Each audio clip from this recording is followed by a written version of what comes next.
19. 강북 제1미. 영춘객잔의 뒤채 별관의 방 하나가 담백과 제가래를 위한 임시 거처로 정해졌다. 담백은 이 노인과 함께 기거하면 되었지만 제가래가 문제였다.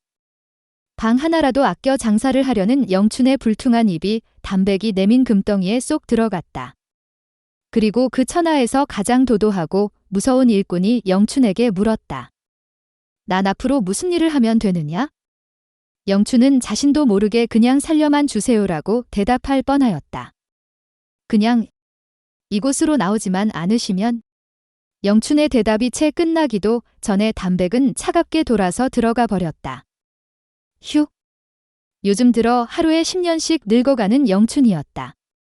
제가래는 당분간 별채를 벗어나지 않기로 했다. 그녀가 공사 중인 객잔으로 나갔다가는 한바탕 소동 끝에 모두들 일손을 놓아버릴 게 뻔하기 때문이었다. 그러한 제가래를 담백은 특별히 감시하지 않았다. 그래도 그녀는 도망갈 수 없었다. 만약 그러한 짓을 했다가 담백이 제갈가를 방문하는 일이라도 생긴다면 그때는 정말 끔찍한 일이 벌어질지도 모를 일이었다.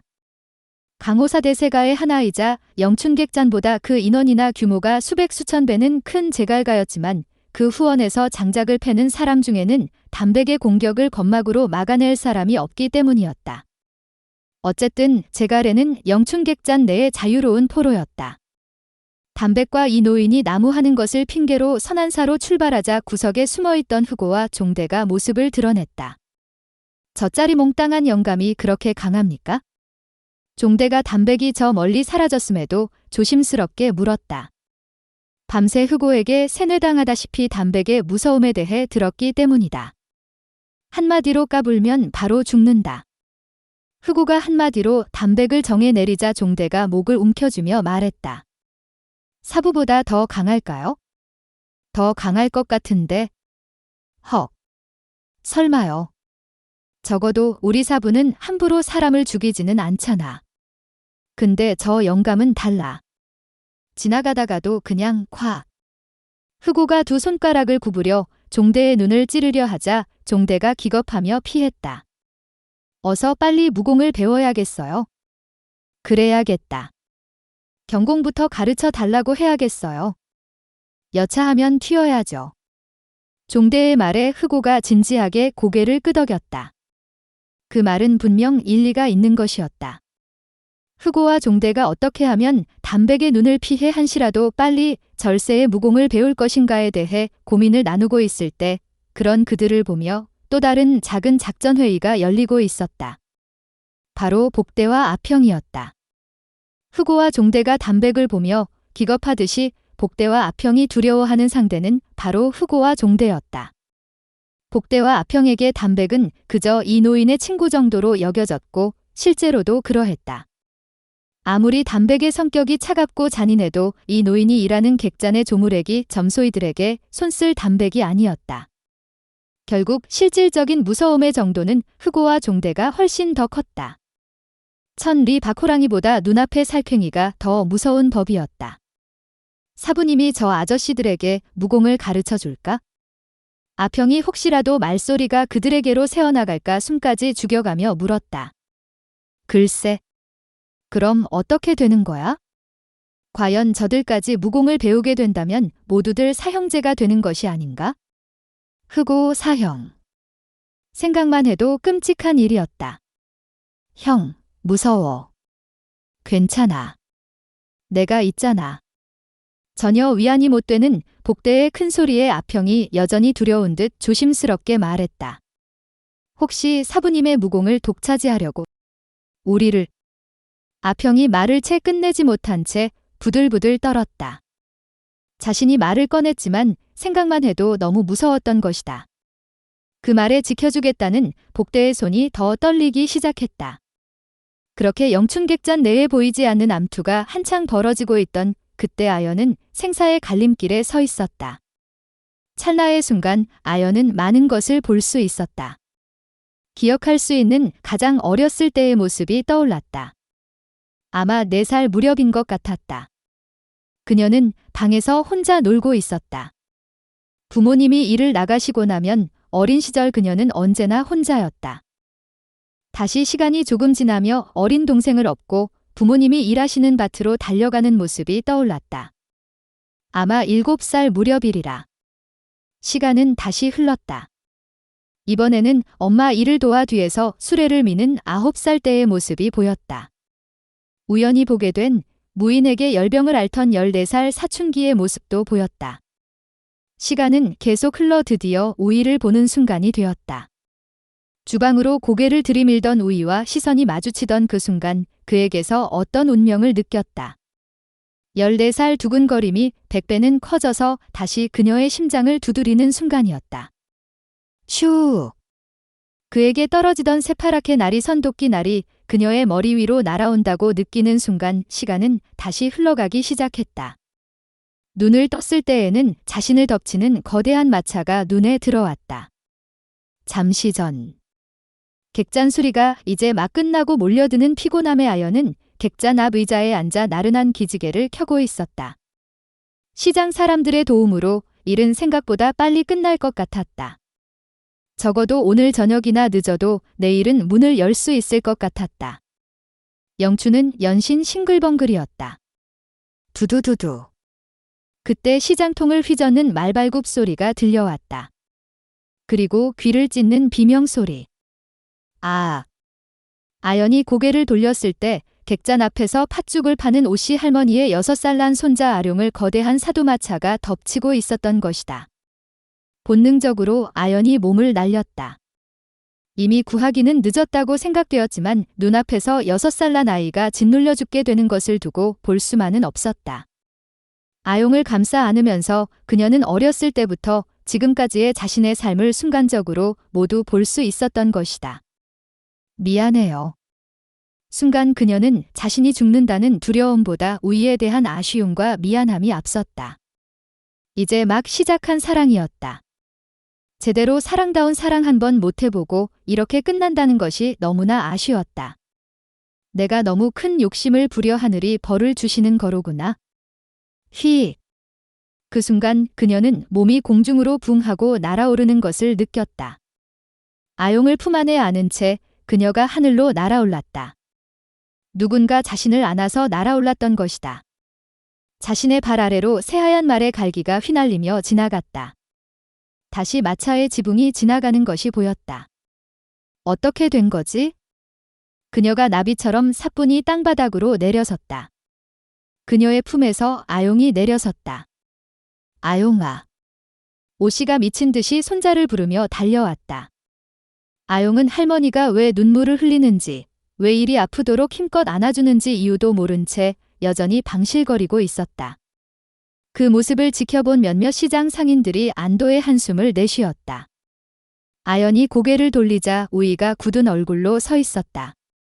아, 당신이... 그녀는 긴장이 풀리면서 다리에 힘이 빠졌다. 우이가 그녀의 몸을 받쳐주었다. 아연은 그의 가슴이 참 넓다는 생각이 들었다. 반면 우이는 화가 머리끝까지 치밀어 올랐다. 만약에 자신이 이 자리에 없었거나 한 발 늦었다면 어떻게 되었을까? 태연하게 서 있는 것 같았지만 우이는 어금니를 꽉 깨물며 끓어오르는 분노를 억지로 참고 있었다. 고맙네, 고마워. 오씨가 달려와서 아연의 손을 잡고 우이를 부둥켜 안았다. 그녀의 짙은 주름을 타고 눈물이 흘러내렸다. 아들이 죽고 며느리와 사는 오씨였다. 효심 가득한 며느리와 70평생 다른 사람에게 싫은 소리 한 번 안 한 오씨의 유일한 낙이 마차에 지식여질 뻔했다. 만약 그렇게 되었다면 결과적으로 그 마차에는 4사람이 치인 게 될 것이다.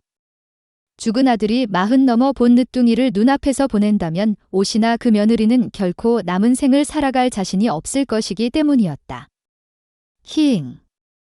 마차가 저만치에서 멈춰섰다. 마부석에 앉아있던 사내가 뛰어내려 이쪽으로 달려왔다. 시장 골목에서 마구 마차를 몰았던 자라면, 게다가 어린 생명을 죽일 뻔한 자라면 당연히 지어야 할 미안한 표정 대신 분노가 가득한 얼굴이었다. 내년 때문에 말이 다치기라도 했으면 어쩌려고 했느냐. 저게 한 마리에 얼마짜리인 줄 알기나 하느냐. 새액. 그의 손에 들린 채찍이 신경질적으로 날아들었다. 목표는 바로 아연이었다. 아마 아연이 없었다면 어린 아용에게 날아갔을지도 모를 채찍질이었다.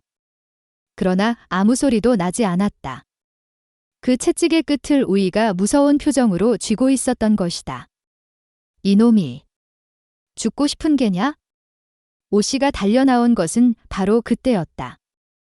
자신의 손자를 구하기 위해 벌어진 일이었다. 그 때문에 우이나 아연이 봉변을 당할까 두려웠던 것이다. 화려하게 장식된 마차를 보니 보통 집안이 아니었다. 이런 경우 분란이라도 일어난다면 결과는 보나마나 좋지 않을 것이다. 100번을 싸우고 1000번을 하소연해도 소용없다는 것을 70평생 지겹게 보아온 그녀였다. 나으리, 죄송합니다요.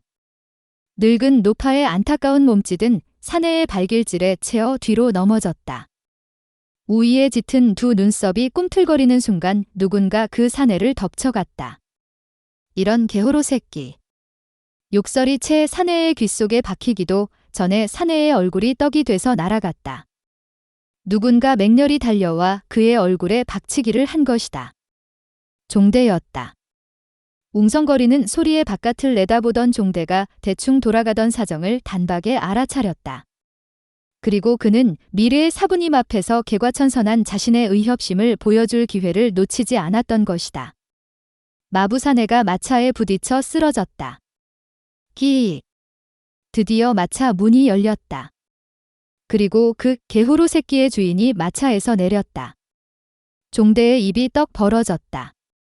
미녀와 함께 시간을 보내는 것은 남자에게 있어서 행복한 일이 아닐 수 없다. 더구나 그 대상이 강북제일미 단목회라면 그 기쁨은 100배가 될 것이다. 강남에 강남제일화 제가래가 있다면 강북에는 강북제일미 단목회가 있었다. 그녀들의 분위기는 서로 상반되었다. 제가래가 도도하고 고귀한 분위기라면 단목회는 단아하고 수수한 분위기였다. 강북의 미를 대표하는 자존심답게 그녀는 가히 빨려 들어갈 것 같은 매력을 지니고 있었다.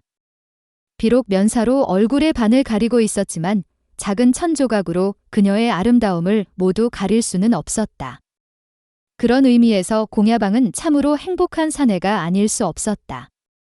지난 사흘간 단목회와 같은 마차를 탈 수 있었으니 말이다. 물론 그 옆에 앉은 암살퀭이만 없었다면 더욱 좋았겠지만 검게 탄 얼굴에 거친 피부, 게다가 자신을 마치 단목회를 호시탐탐 노리는 생마인 양 무섭게 노려보는 저 찢어진 눈이라니. 그녀는 바로 태수가라 불리는 단목회의 호위 무사였다. 그녀 때문에 단목회에게 수작다운 수작 한 번 못 걸어본 그였기에 그녀가 좋게 보일 리 없었다. 공야방은 산 좋고 물 좋은 무당산에서 7년이나 수련을 하고도 별달리 정신을 차리지 못한 백이문의 망난이 둘째였다. 그는 속가임에도 특별하게 무당 내에서도 장로급에 해당하는 무천진인을 사부로 모실 수 있었다. 물론 아버지인 백이문주가 막대한 금력을 쏟아 부은 이유 때문이라는 것을 알 법도 한데 공야방은 무당에서 자신의 재능을 알아봐 주었기 때문이라고 생각했다. 어쨌든 그는 무천진인의 제자로 7년간의 무공 수련을 마치고 이제 하산하는 길이었다. 자신의 사부인 무천진인과 단목회의 아버지인 단목대협은 절친한 사이였다. 마침 무천진인을 만나러 무당에 들른 단목회의 하산길이 바로 태호였고 그 사실을 알게 된 공야방은 자신의 하산 일정을 일주일이나 당기면서까지 동행하기를 자처했던 것이다. 물론 호의를 핑계 삼아서였다. 피곤하지 않으시오? 은근한 공야방의 말에 단목회는 가볍게 고개를 저었다. 그녀는 말을 아끼는 여인이었다. 태호에는 처음이신가요? 아니요. 어렸을 때 몇 번 와봤습니다. 청아한 그녀의 목소리에 공야방은 다시 한번 침을 삼켰다. 이제 곧 저희 집에 도착할 겁니다. 예까지 오셨으니 며칠 쉬다 가시지요. 공야방의 말에 단목회는 정중하게 거절했다. 말씀은 감사하지만 저희는 그냥 객잔에서 묵겠습니다. 그럴 수는 없지요. 사부님의 얼굴을 봐서라도 그렇게는 안 되지요. 제 집이 태호에 있는 이상 제가 대접해 드리는 게 당연한 도리지요. 사부의 도리까지 들먹이기 시작한 공야방이었다. 단목회의 얼굴에 난처함이 깃들었다. 단목회는 사실 공야방이 부담스러웠다. 무천 진인의 제자였기에 흔쾌히 동행을 허락했다. 그러나 동행하는 동안 느낀 그의 눈빛은 수양을 중요시하는 무당의 청명한 눈빛이 아니었다. 단목회 역시 어려서부터 많은 사내들의 주목을 받으며 자란 여인이었다. 그녀가 가진 재주 중에 가장 뛰어난 것은 아미의 정유사태에게 전수받아 이미 칠성까지 이른 소청기공도 아니었고 7살 때부터 어려운 경전들을 읽어낸 명석한 두뇌도 아니었다. 바로 상대의 눈빛에서 탐욕과 순수를 구분할 줄 아는 재능을 가지고 있었던 것이다. 불행히도 공야방의 눈빛은 전자에 속했다. 그러나 사부의 이름까지 들먹이는데 거절하기도 곤란해 난감한 표정만 짓고 있었던 것이다. 덜컹. 마차가 크게 흔들린 것은 바로 그때였다. 그리고 곧 이어 마차가 멈춰 서며 밖이 소란스러워졌다.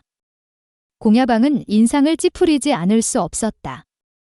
그에게는 중요한 순간이 아니던가? 다 된 밥에 코 빠뜨리는 순간이었지만 그러나 이런 때일수록 침착하고 대범해야 멋있게 보인다는 것을 잘 아는 공야방이었다. 공야방은 마차 문을 열고 내렸다. 기회다 싶어 단목회와 태수가가 따라 내렸다. 마차에서 내린 공야방은 인상을 쓰지 않을 수 없었다. 일단 마부가 얼굴을 감싸쥐고 마차 옆에 쓰러져 있었다. 그 앞으로 웬 얼뜨기 같은 놈이 자신을 따라 내리는 단목회를 보며 입을 쩍 벌리고 있는 것이 아닌가? 게다가 늑다리 노파가 쓰러져 있었고 그 옆에서 꼬마 놈이 빽빽 울음을 터뜨리고 있었다. 그뿐만이 아니었다. 웬 젊은 연놈이 무서운 눈초리로 이쪽을 노려보고 있었다. 7년 만에 돌아오는 집이다. 게다가 천하제일의 미녀까지 동행해서 온 길이었다. 더러운 시장통에서 이 무슨 난리란 말인가? 원래 성격 같았으면 벌써 주먹이 날아가고 발길질이 날아갔을 것이다. 무당도사들이 7년간 가르치고도 교화해내지 못한 그 더러운 성격을 사흘 전에 만난 단목회의 미모가 간신히 붙잡고 있었다. 무슨 일이요? 공야방이 최대한 점잖게 말했다. 그러나 얼뜨기는 여전히 입을 다물지 못한 채 단목회만 쳐다보았고 젊은 연놈은 들은 척도 않고 노파를 일으켜 세우고 있었다. 공야방의 속이 다시 뒤집어졌다. 저것들이 갑자기 뛰어드는 바람에 그때 마부가 얼굴을 감싸쥐며 일어나서 말했다. 이런 게. 다시 종대가 욕설을 퍼부으며 달려나가려고 하자 놀란 마부가 공야방의 뒤로 몸을 숨겼다. 아이가 다칠 뻔했소. 앞으로 조심해 주시오. 공야방을 보며 우이가 굳은 표정으로 말했다. 우이는 최대한의 인내력을 발휘해야만 했다. 아연을 영원히 못 볼 뻔했다는 생각에 아직도 가슴이 두근거렸다. 그의 말에 공야방의 안색도 덩달아 굳어졌다. 우이의 말은 다른 사람의 귀에는 정중한 부탁으로 들렸지만 공야방의 귀에는 훈계로 들렸던 것이다. 이런 건방진 놈. 감히 내가 누군 줄 알고. 홧김에 말을 해놓고 단목회가 보고 있다는 생각에 뜨끔했지만 이미 내친 걸음이었다. 당신이 누구요? 우이가 담담하게 물었다. 감히 내가라는 말을 쓰며 자신의 존재를 알리려는 사람치고 알만한 가치가 있는 사람을 본 적이 없는 우이였다. 반면 그렇게 노골적으로 물어올 줄 생각지 못한 공야방이었다. 땡. 백이문의 소공자라고 말하기도 무당의 제자라고 말하기도 애매했다. 씩씩대며 기껏 공야방이 생각해낸 말은 바로 그럼 넌 누구냐? 였다. 난 여기서 일하는 사람이요. 우이의 손가락 끝에는 영춘객잔이라는 네 글자가 붉은 천안에서 바람을 맞으며 신나게 헤엄치고 있었다. 뭐야? 그럼 점소이? 공야방이 결국 주먹을 휘두르며 몸을 날렸다. 그러나 그 결정은 미녀도 잃고 매도 맞는 그에게 있어서는 최악의 선택이었다. 백이문주 공야문은 또다시 자신이 지을 수 있는 가장 황당한 표정이 되었다. 올해 들어 벌써 두 번째였다. 첫 번째는 바로 살귀사뭉이 얻어터지고 들어온 날이었다. 그리고 오늘 다시 얼굴 근육을 이리저리 움직여 그날의 그 황당한 표정을 그대로 재현하고 있었다. 사실 이번이 그때보다 더 놀랍고 당황스러웠다. 무공을 배우러 갔던 둘째 아들놈이 돌아온 것까지는 좋았다. 편하게 돌아오라고 마차까지 마중 보냈었다. 어려서부터 애지중지 아끼고 아끼던 아들이었다. 무당파 제자로 만들기 위해 기둥뿌리가 흔들린 아들이었다. 이제 드디어 그 결실을 보게 되는 날이었다. 그런데 그런 아들이 얼굴이 피떡이 돼서 돌아온 것이다. 공야방의 볼에 난 시커먼 손바닥 자국을 보며 공야무가 소리쳤다. 도대체 이게 어떻게 된 일이냐? 공야방은 아무 말도 할 수가 없었다. 객잔에서 일하는 놈이랑 시비가 붙어 이렇게 되었다는 소리를 어떻게 한단 말인가? 공야방이 고개를 푹 숙였다. 혹시 신도방 놈들에게 기습이라도 당한 것이냐? 그 말에 공야방의 고개가 번쩍 들렸다. 그렇군. 왜 그 생각을 못했지? 자신이 무당산으로 떠날 때도 그랬고 신도방과의 갈등이 끊이지 않는 백이문이었다. 고개를 끄덕이며 눈을 부라리는 공야방을 보며 공야무가 부랴부랴 살귀사뭉을 불러들였다. 아직도 얼굴에 멍 자국이 가시지 않은 그들이었다. 고개를 푹 숙인 채 병든 닭 모양 비실대는 것이 이제 그들의 전성기는 이미 지나갔구나 하는 생각이 들었다. 무인들에게 패배는 죽음보다 더 안 좋을 수도 있었는데 지금의 살귀사뭉이 바로 그런 경우였다. 어쨌든 여차여차 눈, 코, 입을 만들어 붙이고 볼에 남은 손자국 크기를 맞춰보는 등 결국 양쪽의 가해자가 동일 인물이라는 사실을 밝혀낼 수 있었다. 신도방 이놈들. 공야무가 대청이 떠나가도록 소리를 질렀다. 신도방에서 파견한 그 고수에게 자신의 아들도 당한 것이다. 신도방주가 지금쯤 얼마나 비웃고 있을까를 생각하니 머리로 올라오는 모든 혈도가 동시에 막혀 쓰러질 것만 같았다. 한편 공야방의 안색은 풀어졌다. 듣고 보니 그자는 신도방에서 고용한 고수였던 것이다. 공야방의 나름대로 냉철한 분석이 시작되었다. 그들은 의도적으로 마차를 멈추게 했다. 그 과정에서 노파와 아이까지 동원해 자신을 방심하게까지 만든 것이다. 그리고 상대 살수는 자신이 객잔에서 일하는 점소이라고 격장지게를 써서 자신을 흥분시켰던 것이다. 그 때문에 난 무당파의 무공을 사용할 생각을 못했지. 그깟 놈 정도야 한 주먹 거리도 안 되니까. 방심한 사이 순식간에 멱살을 잡혔고. 그러나 멱살이 잡혔을 때 온몸에 힘이 다 빠져나가는 것 같아 꼼짝도 할 수 없었다. 왜였을까? 아, 그렇지. 독. 난 이미 독에 중독되어 있었던 거야? 아, 그 마부 옆에 서 있던 놈. 생김새가 더러운 게 독공의 고수였구나. 모든 게 착착 들어맞았다. 주눅 들었던 공야방의 표정이 다시 의기양양해졌다. 그럼 그렇지? 공야방이 벌떡 일어났다. 이러고 있을 때가 아니었다. 그가 정신을 차렸을 때는 이미 마차에 실려 백이문에 도착한 이후였고 단목해는 내리고 없었던 것이다. 아마 자신이 얻어맞는 것을 보고 크게 실망했을 것이다. 오해를 풀어야 해. 공야방은 다급해졌다. 그에게 있어 아름다운 여인에게 오해받는 것만큼 초조한 일은 세상에 없었다. 아들의 퉁퉁 부은 얼굴을 보며 공야무는 고민에 빠졌다. 도대체 어떤 놈일까? 살귀사문과 자식놈을 이렇게 만들 정도면 분명 대단한 놈임에 틀림없었다. 그쪽에서 고수를 쓴다면 이쪽에서도 그에 걸맞는 고수를 동원해야 한다. 물론 백이문에는 살귀사뭉을 능가하는 고수들이 여럿 있었다. 이제 그들이 나서야 할 때가 된 것이다. 그들 중 누가 적당할까를 고민하는 공야무의 머릿속이 복잡해졌다. 복잡한 생각을 뒤로 미루려는 듯 고개를 젓던 공야무가 불현듯 물었다. 참, 폐하는 어디 있느냐? 공야패를 말하는 것이었다. 대공자님은 아침 일찍 나가셨습니다. 옆을 지키고 섰던 무인 하나가 정중하게 대답했다. 쯧쯧, 그래도 동생이 오는 날인데. 흥. 어려서부터 공야패에게 당하고만 자라온 공야방이었다. 잔머리 굴리는 데는 공야패를 따라갈 수가 없었고 못된 짓을 함께 하더라도 형인 공야패는 귀신처럼 빠져나갔다. 덕분에 모든 책임과 꾸중은 항상 자신의 몫이었다. 이제는 쉽지 않을걸?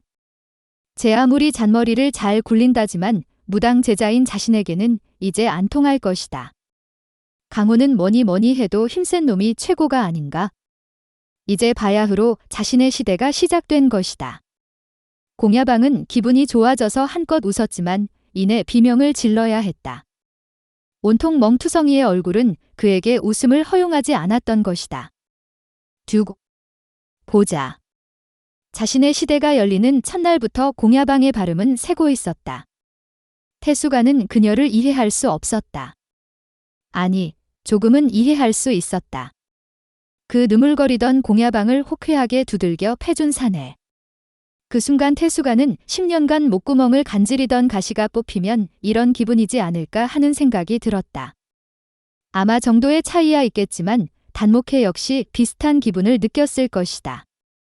무당파 제자인 공야방을 혼내줄 수 있는 정도의 실력을 가진 사내. 게다가 허름한 객잔에서 일하고 있는 알 수 없는 신비함. 충분히 호기심이 생길 만했다. 그러나 태수가가 이해할 수 있는 범위는 여기까지였다. 단목회가 상촌의 인류객잔을 놔두고 구태여 이 낡고 허름한 객잔에서 식사를 하고자 할 필요까지는 없었던 것이다. 단목회가 누구인가? 바로 강북제일미라 불리는 강호 최고의 미인이 아니던가? 그러나 마차에서 내려 그를 본 순간부터 단목회는 이상해졌다. 공야방이 두들겨 맞고 마차에 실려 떠나자 단목회는 영춘객잔 안으로 발걸음을 옮겼다. 객잔은 이제 막 공사가 끝나 영춘은 내일부터 영업을 시작하려고 했지만 단목회가 식사가 되냐고 물었을 때 영춘의 고개는 자연 끄덕여지고 있었고 발걸음은 이미 주방을 향하고 있었다. 흑오와 종대, 담백을 생각하면 머리가 지끈거리지만 제가래에 이어 천하제일의 미녀를 보게 되는 호사가 마치 영춘을 위로라도 하려는 듯 찾아든 것이다.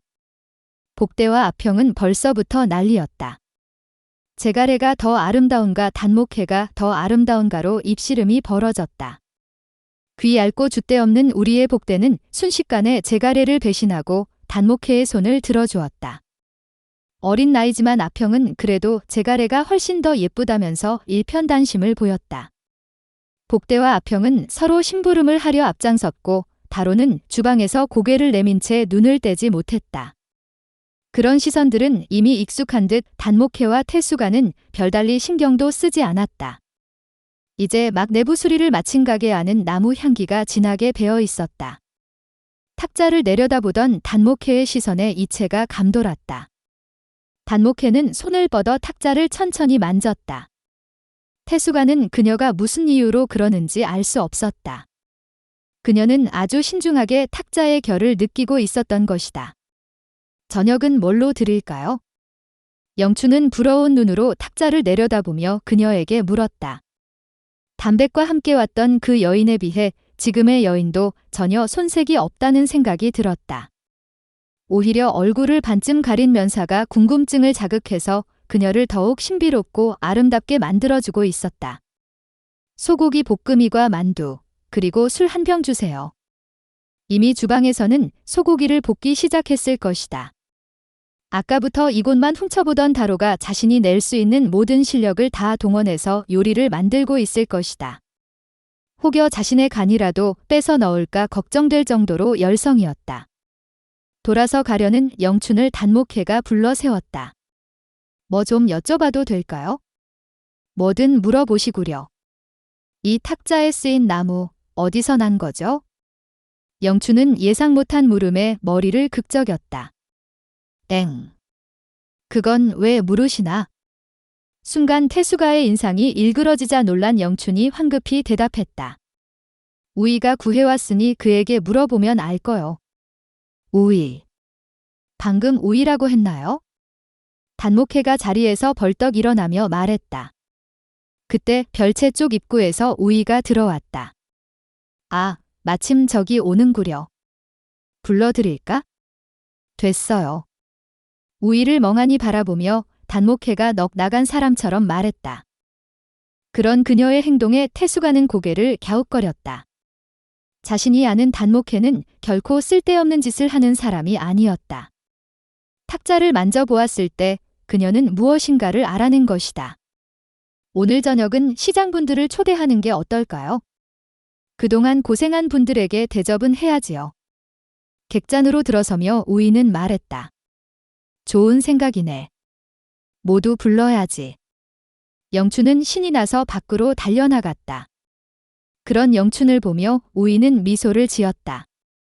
그때 단목회의 면사가 가볍게 흔들렸다. 그녀는 자신의 호흡이 빨라지는 것을 느낄 수 있었다. 주방 쪽으로 가려는 우이에게 단목회가 조심스럽게 말했다. 우호이님. 단목회의 작고 귀여운 입에서 그 누구도 예상치 못한 말이 튀어나왔다. 덜컥. 순간 우이의 가슴이 철렁 내려앉았다. 우이가 놀란 표정으로 그녀를 돌아보았다. 우호이님 맞죠? 단목회의 눈에서 눈물이 글썽였다. 잠시 단목회를 멍하니 보던 우이의 머릿속에서는 오래전 과거의 한 조각 기억이 선명하게 떠오르기 시작했다. 8년 전 자신을 유난히 따랐던 전전대 무림맹주 권황의 외손녀. 이름이 단목회였던가? 별처럼 눈이 반짝이던 그 아이는 그때도 면사 쓰는 것을 좋아했었다. 오라버니. 단목회가 울면서 우이의 품에 안겼다.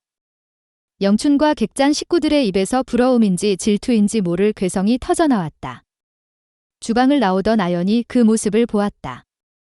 그녀의 손에서 접시가 미끄러져 내렸다. 접시는 산산이 부서졌지만 단목회는 우이의 품에서 떨어지지 않았다. 태수가는 단목회를 호위한 지 5년이 지나서야 처음으로 그녀의 눈물을 보았다. 단 한 차례도 남자에게 관심이 없었던 그녀가 남자 품에 안겨 눈물을 흘릴 줄은 정말 상상도 하지 못한 일이다. 강북제일미의 눈물은 실로 사람의 애간장을 녹일 만큼 매혹적이었지만 한 사람에게만은 그다지 큰 힘을 발휘하지 못했다. 바로 단목회를 무심히 보고 있는 우이였다. 단목회가 자신을 알아보자 우이는 무척이나 놀랐다. 더구나 우호이라는 호칭을 듣는 순간 놀란 가슴은 아직까지 뛰고 있었다. 영춘객잔에 온 지 2달여 만에 드디어 자신의 과거를 아는 사람과의 첫 만남이기도 했다. 내가 이렇게 아름답게 자라다니. 어렸을 때는 더 예뻤어요. 우이의 말에 단목회가 혀를 내밀며 말했다. 물론 그녀의 면사에 가려 다른 사람들은 보지 못했다. 그녀의 그런 모습에 태수가는 기절하지 않은 게 다행일 만큼 놀라고 있었다. 단목회에게 저런 모습이 숨어 있었던가? 언제나 단정하고 지적인 모습만을 보여오던 단목회였다. 저러한 애교 섞인 말은 한 번도 본 적도 들은 적도 없었다. 만약 단목회를 열렬히 사모하는 사천당문의 소가주 당철이 저 모습을 보았다면 당가의 모든 극독을 우이가 뒤집어쓰게 될 것이라는 생각이 들었다. 그런데 왜 여기에? 단목회의 물음에 우이는 잠시 말이 없었다. 그렇다고 딱히 표정이 어두워지거나 하지도 않았다. 담담하게 우이가 말했다. 어쩌다 보니 그렇게 되었다. 우이의 표정에서 그녀는 그동안 그에게 많은 일들이 있었음을 알 수 있었다. 단목회를 보고 있자니 자연 우이는 그 호방하고 시원스러운 성격의 권황이 떠올랐다. 맨주먹 하나로 강호를 무릎 꿇린 남자. 크하하. 자네는 정말 멋진 친구야. 언제나 우이를 좋은 친구라고 말해주던 그였다. 퇴임이 가까워 오던 어느 날 권황이 불쑥 말했다. 우호이. 네. 우리 의형제 맺을까? 안 됩니다. 배분이니 예인이 다 따지고 보면 부질없는 거네. 강호는 뭐고 강호이는 또 뭔가? 의와 협. 좋아, 좋다고. 물론 그것도 중요하지. 하지만 적어도 난 아니네. 상식이 깨지고 불가능이란 단어가 존재하지 않는 내가 생각하는 강호란 바로 그러한 자유 그 자체라네. 크하하. 권황이 그 큰 주먹을 휘두르며 호탕하게 말했다. 우이가 미소만 짓고 있자 권황이 다시 애처럼 졸라댔다. 이건 명령이야. 그래도 안 됩니다. 자네 1억인가? 내 다른 사람들에게는 절대 비밀로 하겠네. 다른 사람들의 이목 때문이 아닙니다. 그럼 무엇 때문인가? 제가 손해라서 안 하겠다는 겁니다. 우이의 표정에는 이미 장난기가 가득했다. 그건 무슨 말인가? 이렇게 젊은 동생을 얻는 것과 늙은 형을 얻는 것이 어찌 같겠습니까? 제가 손해지요. 그래서 싫습니다. 크하하. 옳은 소리야. 언제나 호탕한 그였고 그랬기에 그를 모신 지난 5년이 아깝지 않았다. 무림맹주로서 정치적으로는 실패한 그였지만 그런 건 우리와는 아무 상관없는 일들이었다. 문득 그가 보고 싶다는 생각이 들었다. 오라버니. 단목회가 조심스럽게 입을 열었다. 응. 아까 그분? 그녀는 아연에 대해 묻고 있었다. 여자들은 여자끼리 통하는 직감이라는 게 있고 어지간히 둔한 여자가 아닌 이상 대부분 그것은 정확하기 마련이다. 단목회가 그녀와 시선이 마주쳤을 때 그녀는 아연이 우이를 좋아하고 있다는 것을 느낄 수 있었다. 그 느낌을 확인하고 있는 단목회였다. 아연이. 예쁜 이름이군요. 마음도 착하지.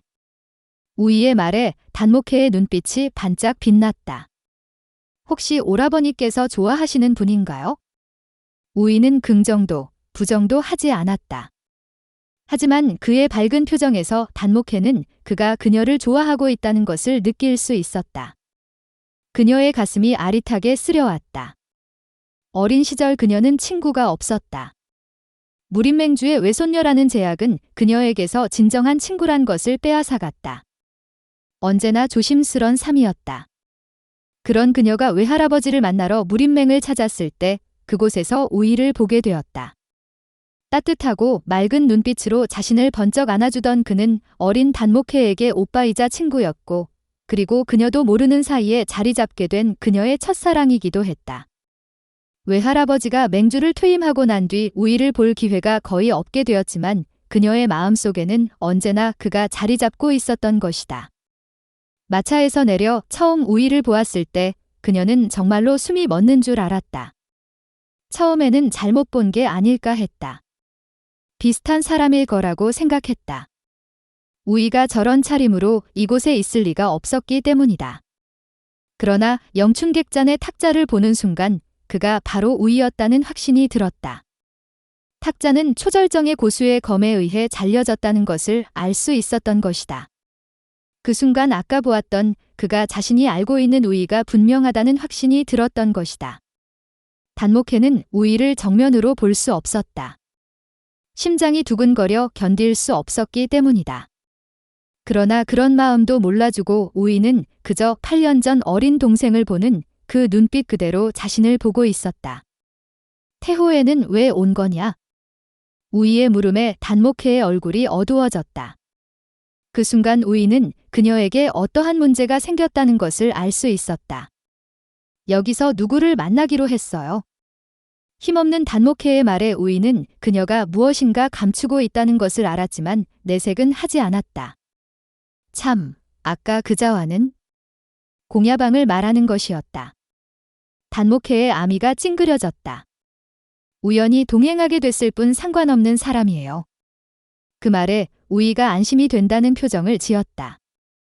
혹시라도 단목회와 관련이 있는 사람이라면 그녀가 곤란해질 수도 있었다. 일을 마칠 때까지 여기서 묵어도 되죠? 단목회가 살짝 볼이 붉어지며 말했다. 그녀의 말에 정작 우이는 그저 그래라고 대답했을 뿐이지만 그들의 대화를 질투에 가득 찬 눈으로 훔쳐보고 있던 사람들, 즉 영춘객잔의 남자들은 모두 만세를 불렀다. 그들은 모두 6이었다. 과거였다면 저 여인을 어디로 팔아넘길까를 고민했을 전직 파라코 둘과 천하제일고수를 꿈꾸는 어린 점소이 둘, 이번에야말로 노총각 신세를 벗어날지도 모른다는 희망에 부푼 꿈 많은 중년의 숙수였다. 그리고 그들 속에는 단지 미녀들을 보는 것만으로도 왠지 젊어지고 있다는 기분에 덩달아 만세를 부른 영춘도 슬그머니 끼어 있었다. 20. 보표유정.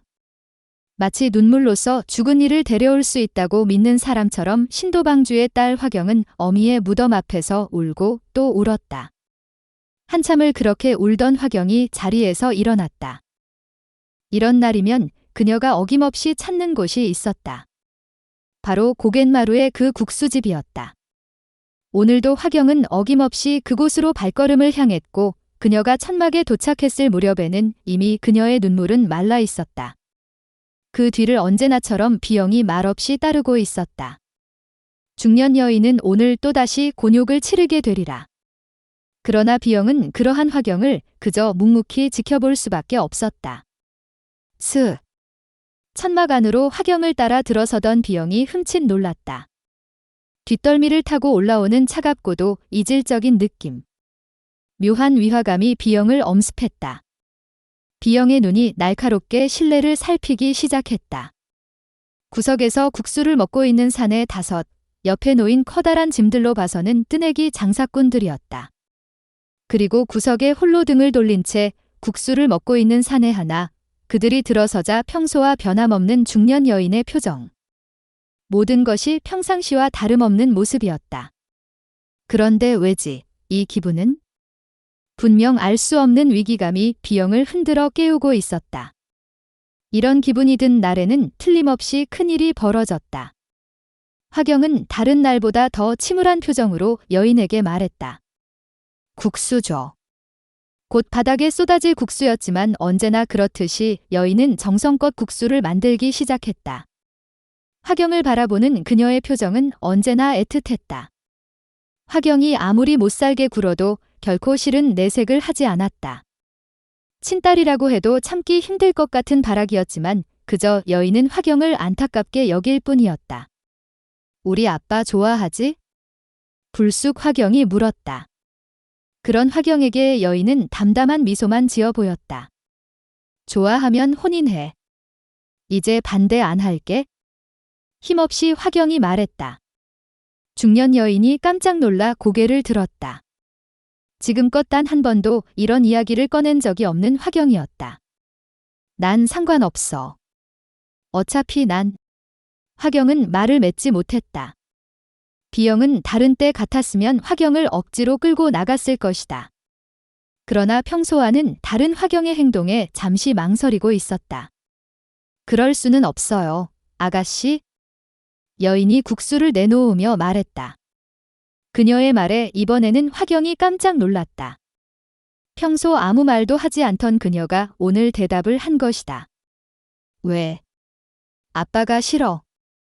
여인은 말이 없었다. 나 때문이지. 그렇지.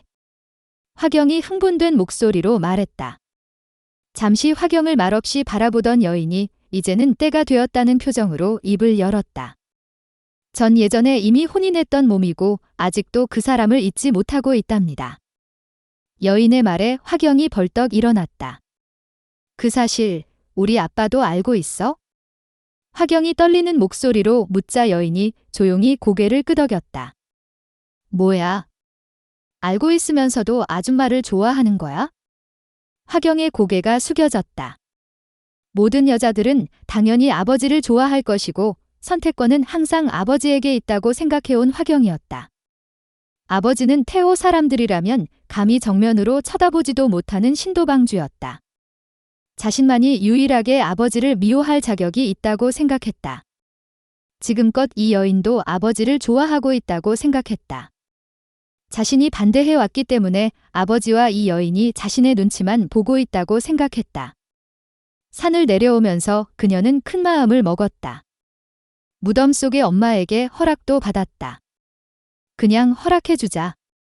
아빠가 불쌍해. 그런데 그게 아니었다.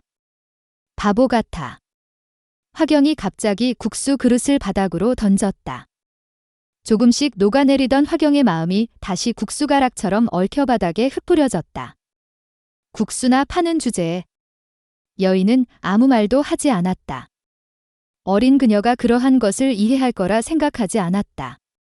그러나 언제까지 그냥 두고 볼 수만은 없었다. 국수 맛있어? 구석에 있던 중년 사내에게 화경이 물었다. 손님을 상대로 한 화경의 심술이 다시 시작되었다. 이렇게 행패라도 잔뜩 부리지 않으면 못 견딜 것 같은 화경이었다. 그러나 오늘은 달랐다. 궁금하면 직접 먹어봐, 꼬마야. 쿵. 화경의 심장이 덜컥 내려앉았다. 그 목소리는 너무나 음침하고 기괴해서 듣는 이로 하여금 귀를 막고 싶은 충동을 주었다. 화경은 당황하지 않을 수 없었다. 너무나 예상 밖의 상황이었다. 사내가 서서히 몸을 돌렸다. 그리고 사내의 눈빛을 보는 순간 화경은 온몸이 얼어붙는 한기를 느꼈다. 항상 그녀의 옆에는 비영이 있었기에 어떤 상황에도 겁을 내본 적이 없었다. 그러나 이번에는 비영이 있음에도 겁이 났다. 화경은 자신도 모르게 뒷걸음질 치며 비영을 돌아보았다. 비영은 말없이 그를 노려보고만 있었다. 화경은 비영이 이토록 심각한 표정을 짓는 것을 본 적이 없었다. 반면에 사내는 여유로운 미소까지 짓고 있었다. 왜, 겁나니, 꼬마야?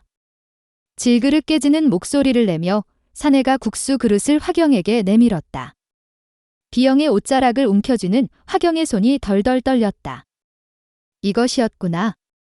비영은 드디어 그 불쾌감의 원인을 알 수 있었다. 그것은 바로 저 사내의 존재 때문이었던 것이다. 옆자리에서 국수를 먹던 장사꾼들이 일어났다. 그들의 손에는 보따리 대신 검이 쥐어져 있었다. 천막 안으로 새로 서너 명의 손님이 들어왔다. 그들은 허기 대신 사리를 가지고 들어왔다. 중년 부인과 화경의 얼굴이 사색이 되었다. 이미 그들은 거미줄에 걸려들었다. 남은 것은 과연 저 지독한 살기를 뿜어내고 있는 음침한 거미를 상대할 수 있느냐 하는 것뿐이었다. 수확을 거둬들이는 기쁨은 비단 농부들만의 것은 아닐 것이다. 그물을 건져 올리는 뱃사람들이나 덫을 확인하러 가는 사냥꾼들도 다들 비슷한 보람을 가지고 있었다. 고갯마루를 오르는 공야패가 바로 그러한 마음이었다. 그의 발걸음은 가벼웠으며 절로 콧노래가 나왔다. 방금 전 사냥감이 그물 안으로 들어왔다는 소식을 전해 들은 그는 속으로 쾌재를 불렀다. 참으로 시기적절한 소식이었다. 오늘 무당에서 공야방이 돌아온다고 했다. 멍청한 놈. 공야패가 7년 만에 보게 되는 동생에 대한 변하지 않는 평가였다. 아버지인 공야무는 자신과 동생의 균형 있는 조화를 내심 바랬던 것 같다. 자신이 머리 역할을 하고 동생은 몸통 역할을 하는 그런 구도로 백이문을 발전시켜 나가기를 바랬고 또 그렇게 되리라 믿고 있을 것이다. 그러나 그것은 아버지의 착각이었다. 적어도 공야패는 동생 공야방과 함께 백이문을 운영해 나가고 싶은 마음이 전혀 없었다. 그에게 무인이란 명령을 내리면 언제라도 달려나가서 죽을 수 있는 장기판의 졸과 같은 존재였다. 공야방은 그 졸 중에서도 아주 고약한 졸이 될 것이다. 장기판의 졸이 시시콜콜 말대꾸를 하고 간섭하려 든다면? 그럴 땐 어떡할 것인가? 그 해답은 공야패에게 있어 간단한 것이었다. 졸을 떼고 장기를 두면 되는 것이다. 저 멀리 고갯마루의 천막이 보였다. 챙챙챙. 병장기 부딪히는 소리가 들려왔다. 아직까지. 공야패의 표정에 의아함이 떠올랐다. 벌써 사냥이 끝났을 시간이라 생각했기 때문이다. 그러나 공야패는 초조해하지 않았다. 오늘의 사냥꾼은 바로 백마단의 단주 사학평이었다. 20년 전 백마단이 만들어진 이래 처음 100명의 인원 중 아직까지 살아있는 유일한 인물이 바로 그였다. 수십 차례의 실전에서 단련된 그의 무공과 어떠한 상황에서도 살아남는 생존 감각을 지닌 백마단 제1의 독종이 바로 그였다. 그라면 결코 예외는 없다. 공야패는 느긋하게 발걸음을 옮겼다. 공야패의 높은 기대만큼이나 사학평은 잘해내고 있었다. 다만 상처 입은 맹수의 발톱이 여전히 날카롭다는 게 문제였지만 곧 끝날 것이다. 이미 서너 명의 사내들이 쓰러져 있었다. 사학평은 비영에 대해 내심 감탄하고 있었다. 오늘 화경을 붙잡기 위해 동원된 인원은 모두 20명이었다. 백마단 내에서도 고르고 고른 자들이었다. 벌써 6명이 죽거나 못쓰게 됐다. 처음부터 20명 모두가 합공을 시작했으니 놈의 무공이 얼마나 무서운지 알 수 있었다. 아마 화경이 없었다면 쓰러진 자가 아닌 남아있는 자가 고작 6이었을 것이다. 하지만 화경을 지켜가며 싸워야 하는 비영으로서는 시간이 지날수록 몸의 상처가 더욱 늘어갔다. 파! 다시 또 하나의 혈선이 비영의 몸에 그려졌다. 그러나 비영은 쓰러지지 않았다. 대신 그 탄력으로 몸을 수직으로 눕히며 뒤쪽에 있던 사내의 배에 검을 쑤셔 넣었다. 크악! 사내가 비명을 지르며 고꾸라졌다. 비영의 몸 위로 다시 서너 개의 칼이 떨어져 내렸다. 비영은 본능적으로 몸을 굴렸다. 따당. 먼지가 확 피어나면서 검이 아슬아슬하게 비영을 스쳐갔다. 비영. 화경은 어쩔 줄을 몰라 발만 동동 굴렀다. 비영은 그런 화경 주위를 맴돌며 미친 듯이 검을 휘둘렀다. 그러나 비영을 공격하는 사내들의 움직임은 체계적이었으며 또한 집요했다. 마치 늑대를 사냥하는 노련한 사냥개들처럼 조금씩 사냥감의 살점을 떼어냈다. 또다시 비영이 화경을 놓쳤다. 그 사이를 틈타 사내 하나가 거칠게 화경의 손목을 낚아챘다. 안 돼. 비영이 몸을 날려 검을 휘둘렀다. 사내는 쓰러졌지만 그 대가로 비영의 어깨에서 피가 분수처럼 터져올랐다. 아! 비영의 몸에서 피가 솟구치는 것을 보며 화경은 거의 절규하다시피 외쳤다. 비영은 상처를 돌볼 틈이 없었다. 다시 그녀의 손을 끌고 비영이 다시 달렸다. 그러나 몇 걸음 가지 못해 사내들이 다시 막아섰다. 검은 화경을 향해 휘둘러졌지만 피는 비영의 몸에서 튀었다. 비영을 제압하기 위한 의도적인 공격이었다. 그러나 비영으로서는 속수무책이었다. 제가 잡혀갈 테니 이제 그만하세요. 화경이 울부짖듯 소리를 질렀다. 그 듣기 좋은 제안에도 불구하고 사학평은 누런 이를 드러내며 웃을 뿐 수아들을 제지하려는 움직임은 보이지 않았다. 바로 그때 누군가 걸어왔다. 하하. 좋은 구경거리를 놓칠 뻔했군요. 공야패가 마치 산책이라도 나온 한량처럼 건들거리며 나타났다. 넌 백이문의 개새끼. 공야패를 알아본 화경이 소리쳤다. 안녕, 귀여운 아가씨? 이 더러운 악적 놈아. 내가 감히. 지금까지 누가 왜 습격하는지도 모르고 있던 화경이었다. 그녀의 악다구니에도 공야패는 여전히 즐거운 표정이었다. 신도방주의 딸 화경. 팽팽한 국면을 단번에 바꿀 적의 가장 큰 약점. 지금까지 그냥 방치해둔 것이 도저히 이해가 안 될 만큼 공야패에겐 매력적인 인질이었다. 그러나 공야패가 미처 모르는 것이 있었다. 지난 신도방과 백이문과의 60년간의 긴 싸움에도 불구하고 신도방주와 백이문주는 단 한 번도 서로 인질을 이용한 적이 없었다. 그것이 무인의 자존심이자 명예라고 생각했기 때문이다. 요즘처럼 위험한 시기에 화경을 이토록 자유롭게 방치해둔 것도 다 그러한 이유 때문이었다. 서로 죽이지 못해 안달이었지만 임철구는 공야무를 믿고 있었다. 적어도 그는 무공도 모르는 어린 여자애를 이용해 승리를 얻으려는 사람이 아니란 것을 알고 있기 때문이었다. 임철군의 공야무에 대한 안목은 아무 이상이 없었다. 문제는 공야무의 아들 공야패가 신도방과 백이문의 싸움에 끼어들 정도로 자랐고 그 망할 놈의 인생사전에는 길가에 떨어진 개똥은 있을지언정 무인의 명예란 존재하지 않는다는 데 있었다.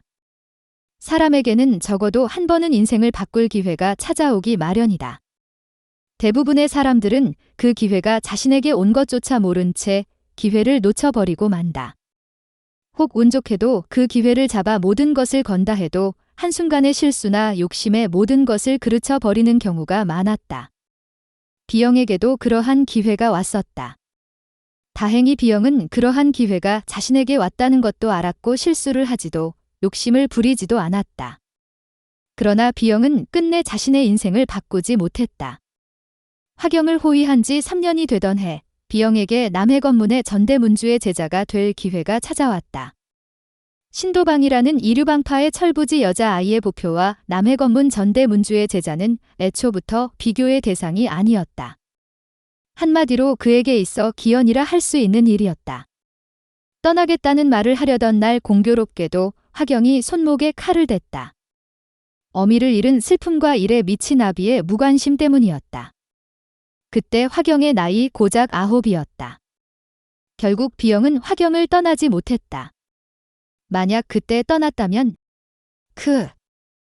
비영이 다시 한 사발이나 되는 피를 토해냈다. 이미 그의 무릎은 접혀 있었고 이마에서 흘러내리는 피로 눈앞은 보이지 않았다. 마치 피눈물을 흘리고 있는 것처럼 보였다. 이대로 쓰러지면 안 돼. 비영은 이미 반토막 난 검에 기대 일어서려고 안간힘을 썼다. 그러나 이미 풀려버린 다리에는 힘이 들어가지 않았다. 흑흑, 비영.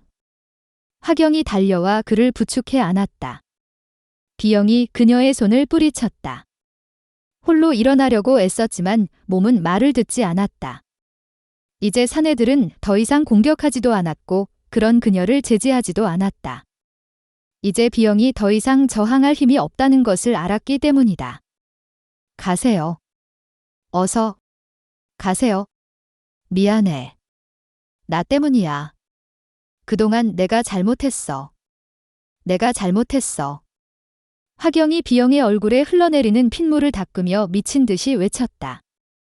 아가씨. 비영의 힘겨운 목소리가 겨우 흘러나왔다. 미안해. 제발 죽지 마. 화경이 고개를 돌려 공야패를 보며 외쳤다. 제발, 비영을 살려주세요. 뭐든 하라는 대로 다 할게요. 화경의 말에 공야패가 말했다. 어허, 뭐든지라? 이거 가슴 설레는데? 공야패의 느물거림에 사내들이 킬킬댔다. 그때 비영의 손이 화경의 입을 막았다. 피로 얼룩진 비영의 손에서 피비린내가 났다. 화경아, 여자는 그런 말 함부로 하는 게 아니. 처음으로 비영이 화경의 이름을 불렀다. 그녀를 호위하기 시작한 이후로 처음이었다. 이별을 예감이라도 하는 듯한 낯선 호칭에 화경의 온몸이 애처롭게 떨렸다. 비영 오라버니, 죽으면 안 돼. 내가 잘못했어.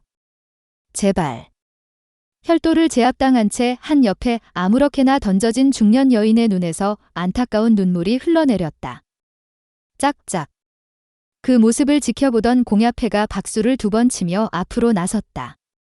이별이 너무 길어도 좋지 못한 법, 이제 마무리를 지어야죠. 공야패가 사학평을 보며 말했다. 그 말에 사학평이 비릿한 살기와 함께 직접 앞으로 나섰다. 비영은 자꾸만 감기려는 눈을 억지로 떴다. 희미한 시야 속으로 사학평이 걸어왔다. 비영은 마지막 혼신의 힘을 다해 억지로 몸을 일으켜 세웠다. 그리고 힘겹게 말했다. 아가씨, 끝까지 지켜드리지 못해 죄송합니다. 힘겨운 비영의 말에 화경의 눈에서 다시 눈물이 쏟아져 내렸다. 비영. 안 돼. 죽지 마. 비영이 화경의 앞을 가로막고 섰다. 그리고 서서히 부러진 검을 앞으로 내밀었다. 자신이 화경에게 해줄 수 있는 마지막 몸짓이었다. 자신을 죽이지 않고는 아무도 지나가지 못한다는 마지막 신념의 몸짓이었다. 그러한 모습에 사학평이 잠시 주춤했다. 그러나 그는 백마단주였다. 다시 사학평이 걸음을 옮겼다. 화경은 숨이 꽉 막혔다. 가슴이 답답하고 심장이 터질 것만 같았다. 무엇이라 말해야 하는데 입이 떨어지지 않았다. 이렇게 비영이 죽는다는 게 실감나지 않았다. 비영이 죽으면 따라 죽어야겠다는 생각만 머릿속에 가득했다. 사학평이 손을 들어 비영을 내려치려 들자 화경이 비명을 지르며 2 눈을 감았다. 아, 안 돼. 바로 그때였다. 잠깐. 공야패와 사학평이 놀라 뒤돌아봤을 때에는 어느 틈엔가 일라밀려가 그들의 바로 뒤까지 와 있었다. 사내들이 순간적으로 흩어지며 그들을 포위했다. 사학평의 눈빛이 차갑게 가라앉았다. 이렇게 기척 없이 접근했다는 것은 그들의 실력이 보통이 아님을 말해주는 것이기 때문이었다. 너흰 누구냐? 사학평의 표정이 차갑게 굳었다. 그러나 여인은 사학평의 물음에 대답하고 싶은 생각이 없어 보였다. 여인이 뚜벅뚜벅 걸어 화경의 옆으로 걸어갔다. 그 뒤를 사내가 말없이 따랐다. 그들의 행동이 너무나 자연스러워 아무도 제지하지 못했다. 비영을 보며 여인이 말했다. 아가씨 보표인가? 여인의 물음에 화경이 눈물과 핏물이 범벅된 얼굴로 간신히 고개를 끄덕였다. 제발 살려주세요. 겨우 말을 마친 화경이 그 자리에 쓰러졌다. 너무 놀라 심력의 소모가 컸던 탓에 결국 탈진하고 만 것이었다. 쓰러진 그녀의 앞에 비영은 여전히 꼼짝도 하지 않고 서 있었다. 죽었는지 살았는지조차 알 수 없었다. 그러나 두 눈을 부릅뜬 채 앞을 노려보고 있는 그의 모습에서 적어도 한 가지 사실만은 알 수 있었다. 그는 죽어서도 자신의 어린 주인을 지키고 싶어 한다는 사실을. 그러한 모습을 보며 여인이 짤막한 한숨을 내쉬며 말했다. 주위에 미운 놈들 있으면 다 보표를 시켜야 해. 정말이지. 이건 너무 힘들고 더러운 직업이야? 여인은 바로 이제 막태호에 들어선 소향이었다. 소향이 공야패 일행을 향해 몸을 돌렸다. 그녀의 손에는 지금 그녀의 착잡한 심정을 말해주기라도 하듯 한 자루의 차가운 비도가 들려 있었다.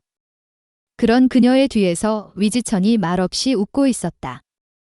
20일, 책임. 제게 맡겨주시오. 무슨 생각인지 불쑥 위지천이 말했다. 그 말에 소향은 들었던 비도를 내려놓았다. 악인들에 대해서 제가 조금 알지요. 위지천이 조금 머쓱하지만 여유 있는 표정으로 말했다. 마치 자신이 정말 마교의 소교주라도 되는 것 같았다. 위지천이 공야패 일행을 훑어보며 담담하게 말을 이었다. 보아하니 질이 상당히 낮은 놈들 같군요. 그리고요.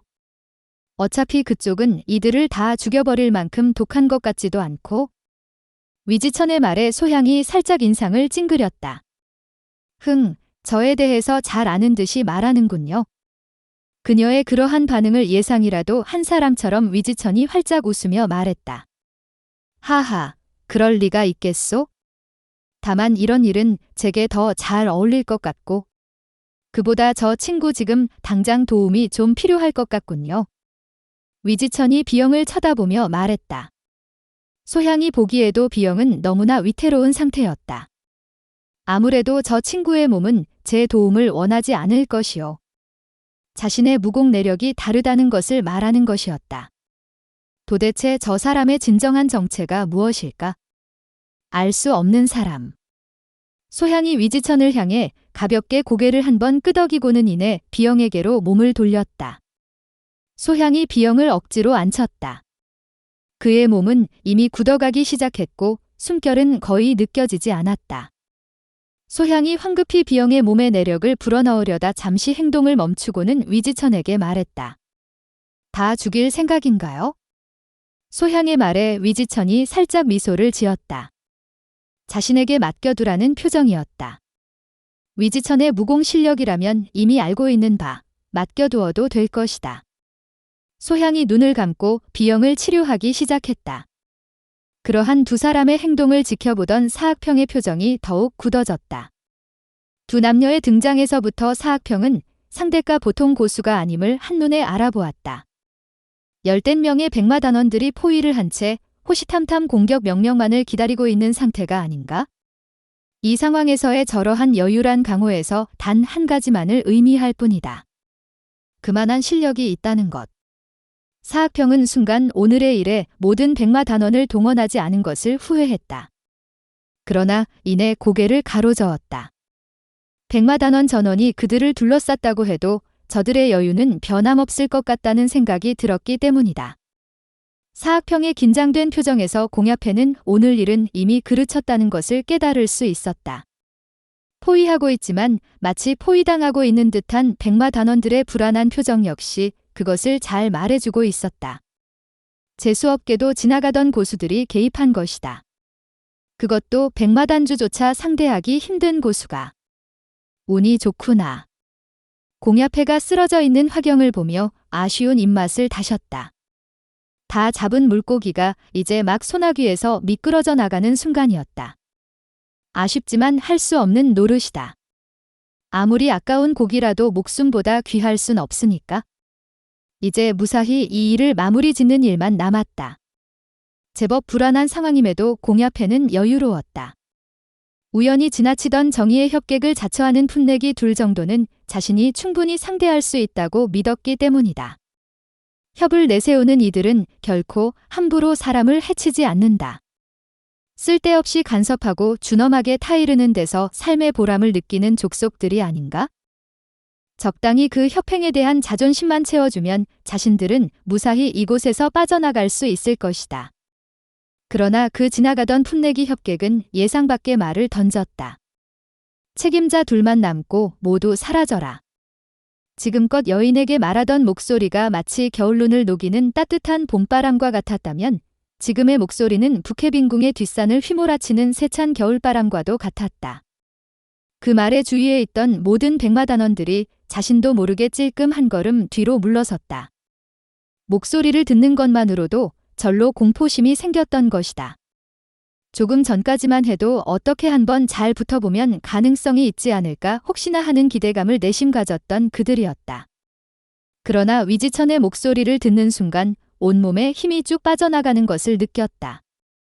마치 호랑이의 살기에 공포에 질린 토끼가 꼼짝도 못하는 경우와 다르지 않았다. 싸움판에서 닳고 다른 그들이었다. 어딜 가나 악당 소리를 듣는 그들이었다. 선인이 선인을 알아보는 것보다 악인이 악인을 알아보는 게 훨씬 쉬운 법이다. 그들 모두의 마음속에 한 가지 공통된 생각이 떠올랐다. 버티면 죽는다. 책임자 둘 남으라는 말에 백마단원들의 시선이 모두 공야패와 사학평을 향했다. 그 시선에 사학평이 문득 수하들에게 배신감을 느꼈다. 아무리 그렇다고 해도 이렇게 노골적으로 자신을 쳐다보다니. 사학평의 표정이 일그러졌다. 그 모습에 백마단원이 찔끔 고개들을 돌려 떼늦은 모른 척을 했지만 이미 위지천의 시선은 공야패와 사학평에게로 향하고 있었다. 너희 둘 남고 나머지는 다 사라져라. 공야패와 사학평의 표정이 더욱 일그러졌다. 두 사람의 시선이 서로 얽혔다. 공야패의 눈빛에서 넌 도대체 뭐 하는 놈이냐? 라는 강한 원망이 비쳤다. 사학평이 굳은 표정으로 한 발 앞으로 나섰다. 공야패는 그다지 존경할 만하다거나 마음이 끌리는 주인은 아니었지만 그렇다고 아무 대책 없이 위험 속에 빠뜨릴 수는 없었다. 주인을 지키지 못하면 어차피 죽게 될 것이다. 백이문 백마단의 사아무개라 하오. 귀하들은 누구신데 다른 이들의 집안일에 참견하시오. 백마단과 참견이란 말에 힘을 꾹꾹 준 사학평이었지만 위지천의 얼굴에는 미소가 떠올랐다. 그의 말은 위지천으로 하여금 어떤 한 사람을 떠올리게 했던 것이다. 구척장신의 거한. 지난 정사대전 때 소림의 탄지 신통을 몸으로 튕겨내고도 살아남은 철인. 마교의 백마단주 흑철양의 그 우직한 얼굴이 떠올랐기 때문이었다. 자신의 백마단이 이런 놈들에게 그 이름이 도용당하고 있다는 것을 알게 된다면 어떤 반응을 보일까? 그 결과는 아마도 왜 그가 백마단주라 불리는지 모두들 알게 될 것이다. 사학평으로는 그 본래 성격에 비해 최대한 인내심을 발휘해서 이야기를 꺼낸 것이지만 상대의 반응은 냉담했다. 알 것 없다. 너희 두 놈은 남고 나머지 놈들은 어서 꺼져라. 상대가 이렇게 나오자 사학평은 노기가 치솟았다. 상대의 기세가 아무리 날카롭다 해도 자신은 백이문의 백마단주가 아닌가? 기세와 깡이라면 강호의 그 누구에게도 지지 않을 자신이 있는 그였다. 죽을 때 죽더라도 부하들 앞에서 더 이상의 모욕은 참기 어려웠다. 건방진 놈. 사학평의 손이 검 자루를 움켜쥐었다. 그 모습에 백마단원들의 표정이 울상이 되었다. 검이 뽑히는 순간 공격 명령이 떨어질 것이다. 그걸 뽑으면 다 죽는다. 위지천이 웃으며 말했다. 사학평의 손이 순간 흠칫 멈췄다. 정말 다 죽게 될지도 모르겠다는 불길한 생각이 들었다. 상대가 강압적인 어조로 말했다면 아마 그는 검을 뽑았을 것이다. 그러나 위지천은 웃으며 말했고 그의 웃음 속에는 죽음이란 놈이 단짝 친구처럼 착 달라붙어 함께 미소 짓고 있었다. 백마단원들이 애절한 표정으로 사학평을 쳐다보았다. 사학평의 손이 부들부들 떨렸다.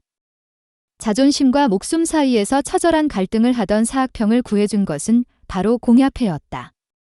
강호의 이름 높은 영웅분들과의 만남을 오래전부터 기다려왔습니다. 더구나 이렇게 잘 어울리는 한 쌍은 이전에는 결코 본 적이 없소이다. 공야패가 간사한 누나를 떼굴떼굴 굴리며 말했다. 그 말에 위지천의 얼굴이 환하게 밝아졌고 소향은 두 눈을 감은 채 비영을 치료하고 있었지만 순간 흥하는 표정이 스쳐 지나갔다. 역시 애송이들이 틀림없군.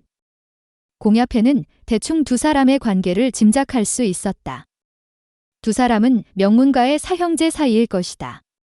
사형은 총망받는 제자쯤 될 테고 여인은 문주의 딸일 것이다. 천방지축 문주 딸과 함께 강호 여행을 나선 풋내기 대사형. 비록 무공은 높지만 강호 인심이나 여자의 마음은 전혀 모르는 우직한 성품. 그렇다면 쉽게 요리할 수 있을 것이다. 어쩌면 화경을 얻는 것보다 더 큰 수확을 얻게 될지도 모른다는 생각이 들었다. 자, 사단주. 귀인들과 만남에 주의가 너무 소란스러운 것 같소이다. 공야패의 말에 사학평이 잠시 망설였다. 공격 한 번 제대로 못하고 부하들을 물리는 것이 과연 올바른 선택일까 하는 망설임이었다. 그러나 여유만만한 위지천의 얼굴을 다시 한번 쳐다본 사학평이 결국 힘없이 말했다. 모두 돌아가서 대기하라.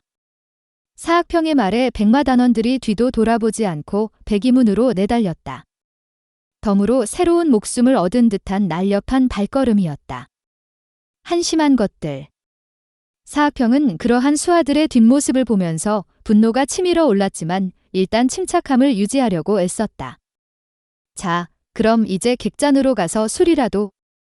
공야패가 머리를 굴리기 시작했다. 어떻게 해서라도 술자리를 만들어 분위기를 화기애애하게 만들어야 한다는 생각뿐이었다. 거기까지만 가게 된다면 다음은 자연히 해결될 문제였다. 적당한 취기와 노여움을 풀어주는 아부, 더불어 백이문 창고에 처박아둔 보도 한두 자루면 모든 것이 해결될 것이다. 결국 적당한 훈계로 자신들의 잘못을 용서해 줄 것이다. 어쩌면 친구가 될지도 모를 일. 그러나 그 풋내기 대사형은 또다시 자신이 예상 못한 말을 꺼냈다. 업어라. 그게 무슨 말씀인지? 저들을 업으란 말이다. 그럼 설마 내 놈들과 술이라도 한잔하려고 나무라고 한 줄 알았느냐? 다시 공야패와 사학평의 표정이 일그러졌다. 설마 화경과 비영, 두 사람을 얻게 하기 위해 자신들을 남게 한 줄은 상상도 하지 못했던 것이다.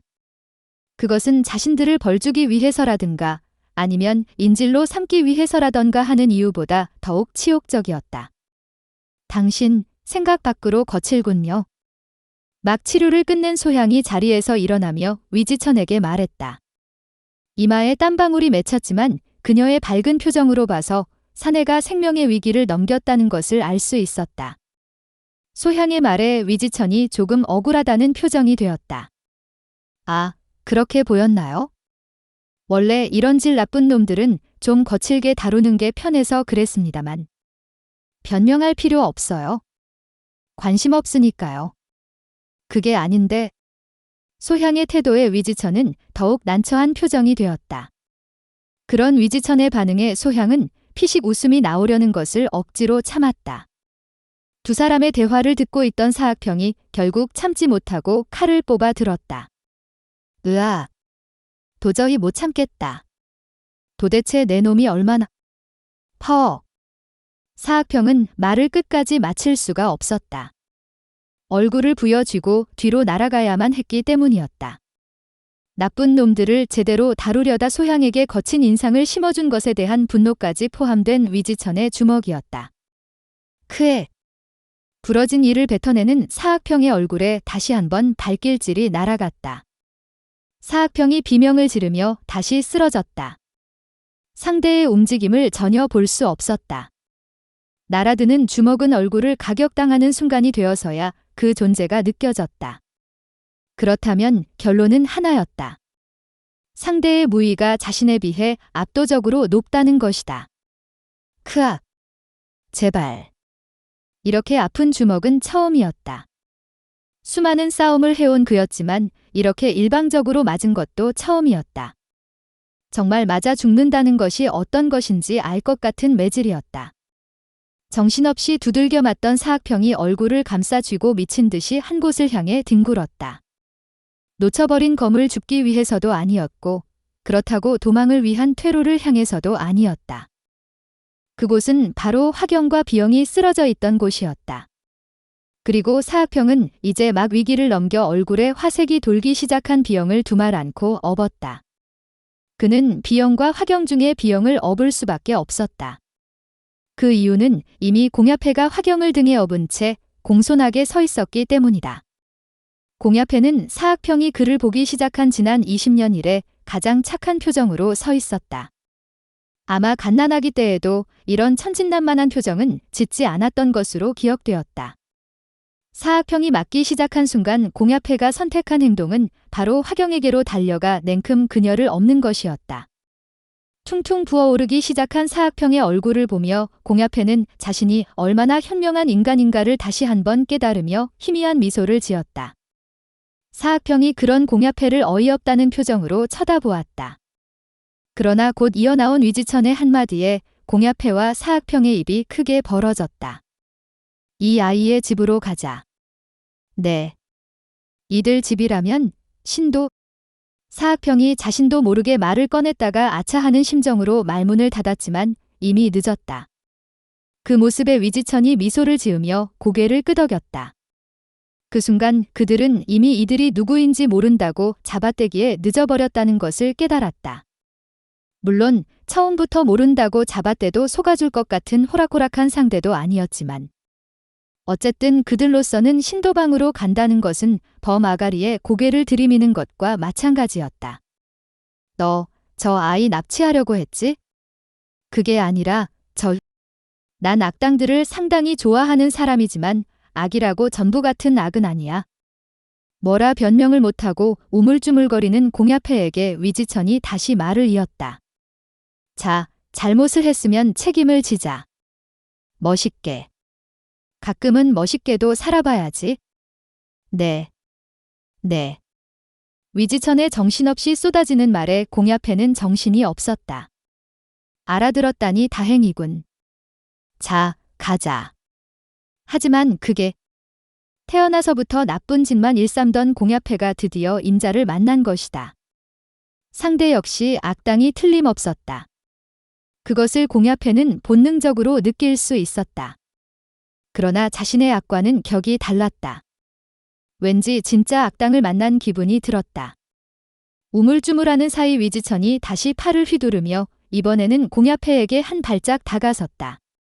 공야패의 발걸음이 본능적으로 움직이기 시작했다. 저 주먹에 자신이 맞게 되면 어차피 죽게 될 것이었다. 그 뒤를 울상이 된 사학평이 힘없이 뒤따랐다. 어떻게 하면 이 위기를 벗어날까 머리를 굴리는 공야패의 귓가에 마치 그 머리 굴리는 소리를 듣기라도 한 사람처럼 위지천이 말했다.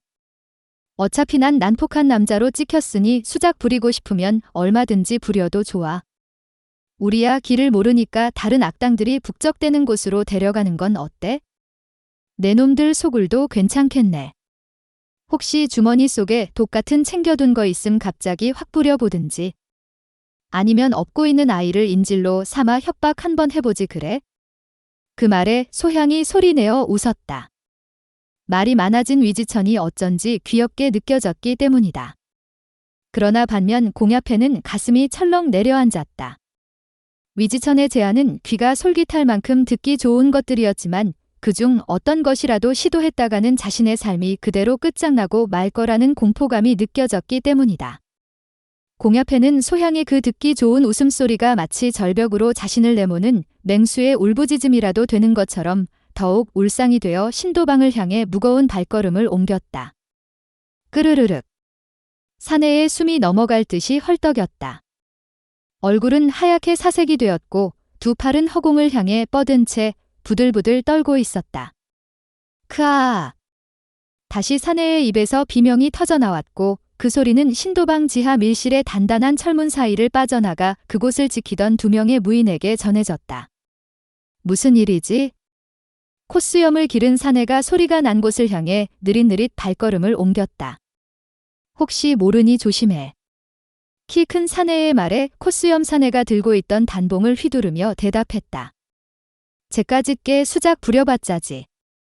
걱정 마시게나. 비명의 진원지에 도착한 무인이 얼굴을 찌푸렸다. 철문 안의 사내는 마치 무서운 독에 중독이라도 된 사람처럼 온몸을 부들부들 떨며 고통스러워하고 있었다. 이봐, 무슨 일이야? 얌전히 있어? 코스 연무인이 단봉으로 문을 두드리며 대수롭지 않게 말했다. 끄르륵, 끄르륵. 그러나 사내의 경련은 더욱 심해졌고 두 눈이 허옇게 뒤집어졌다. 그 모습을 본 코스염 사내의 표정에 작은 긴장감이 깃들었다. 이놈 진짜 아픈가 본데? 고개를 돌려 입구 쪽의 멀대 같은 무인에게 말했다. 몇 대 두들겨 주라고. 그럼 감쪽같이 낫게 되지? 멀대가 별일 아니라는 투로 말하며 하품을 하였다. 조금 전까지 멀쩡하던 놈이 갑자기 왜 이래? 내가 고픈 게냐? 덜컹. 철문 열리는 소리가 들렸고 곧 이어 메타작 소리가 들려왔다. 퍽퍽. 멀대가 그 소리에 미소를 지으며 말했다. 좋아, 좋아. 몇 마디 짤막한 비명소리와 함께 곧 이어 침묵이 흘렀다. 두들겨 패야 나는 병도 있는 법이지. 잠시의 시간이 흘렀다. 뭐해? 대충 하고 와. 그러나 돌아오는 것은 지하 밀실의 낡은 복도를 따라 되돌아온 메아리뿐 코스염 사내의 대답 소리는 들리지 않았다. 뭐야, 무슨 일이야? 혹시 사고 쳤어?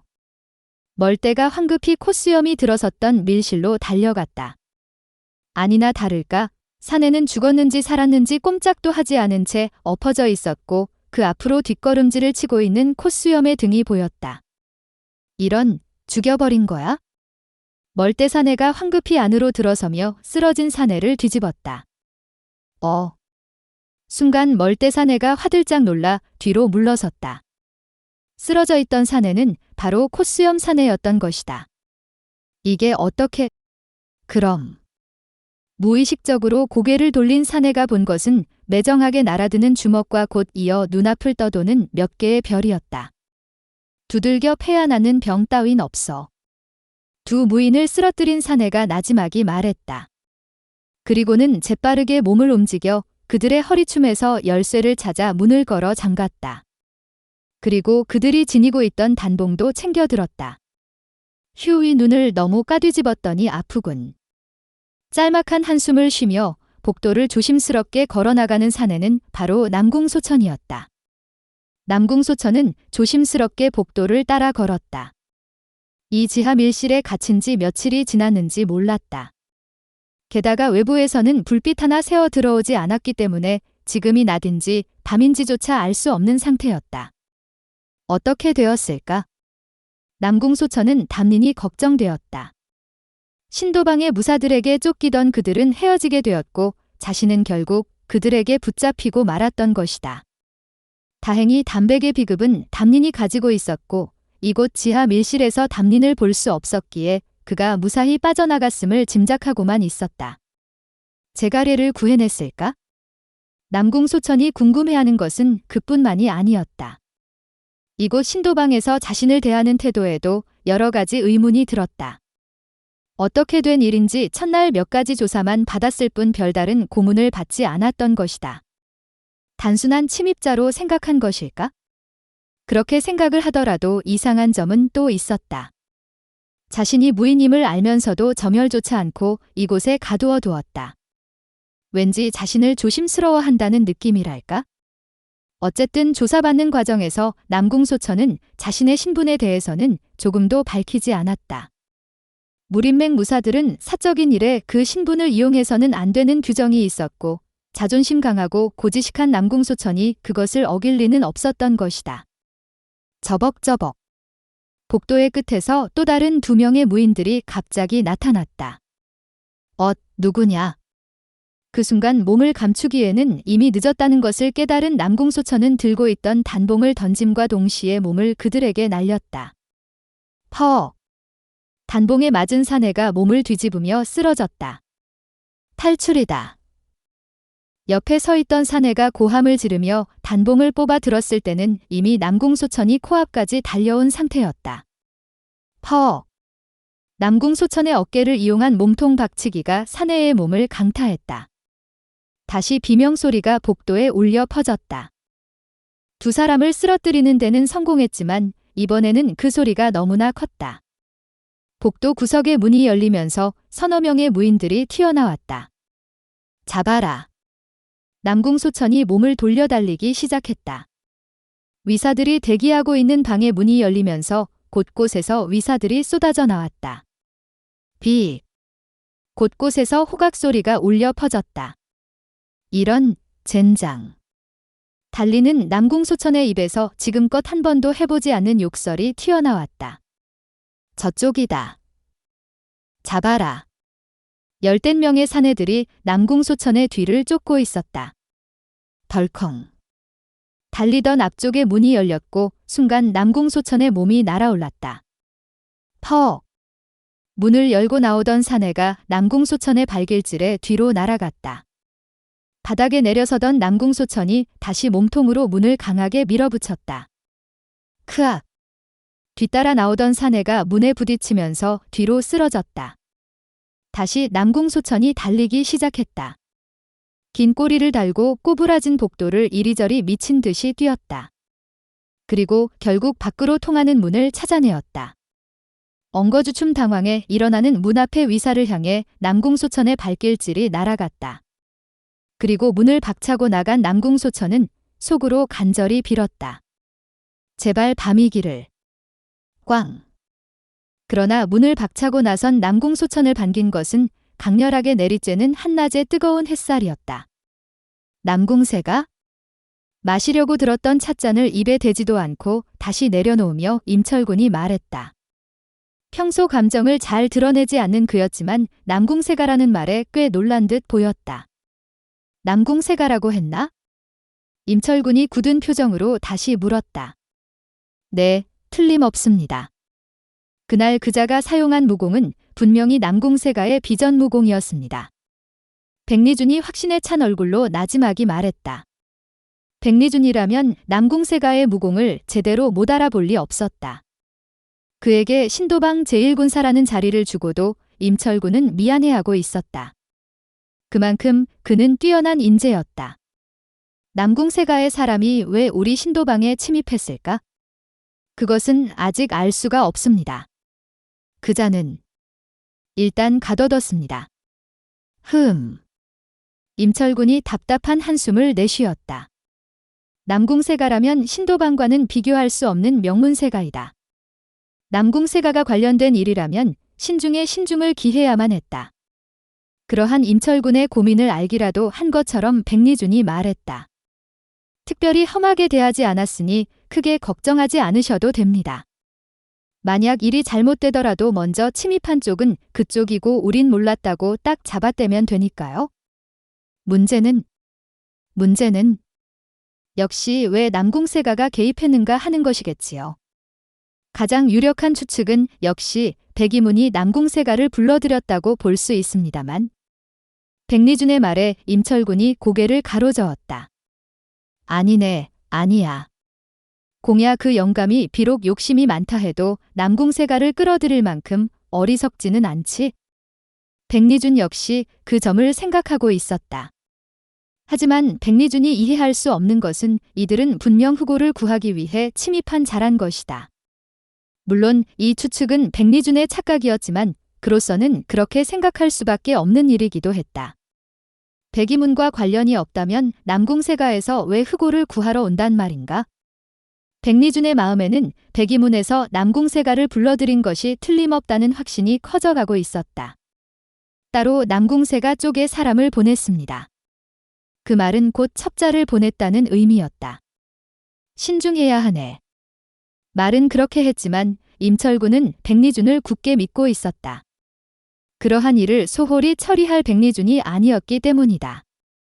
까딱 잘못했다가는 신도방이 통째로 날아가 버릴 일이었다. 요 근래 백이문의 문제부터 화경의 문제까지 임철군의 마음은 편한 것이 아니었다. 이번에 남궁새가 문제까지 발생하니 자연 임철군의 얼굴이 어두워졌다. 밖에서 소란스런 소리가 들려온 것은 그때였다. 무슨 일인가? 임철군의 말에 잠시 후 자단의 목소리가 벽 뒤에서 들려왔다. 가둬두었던 자가 탈출을 시도했다고 합니다. 뭐야? 임철군의 얼굴이 잔뜩 찡그려졌고 백리준이 자리에서 벌떡 일어났다. 도대체 요즘 일 처리를 어떻게 하는 것이오? 백리준의 고개가 자연 숙여졌다.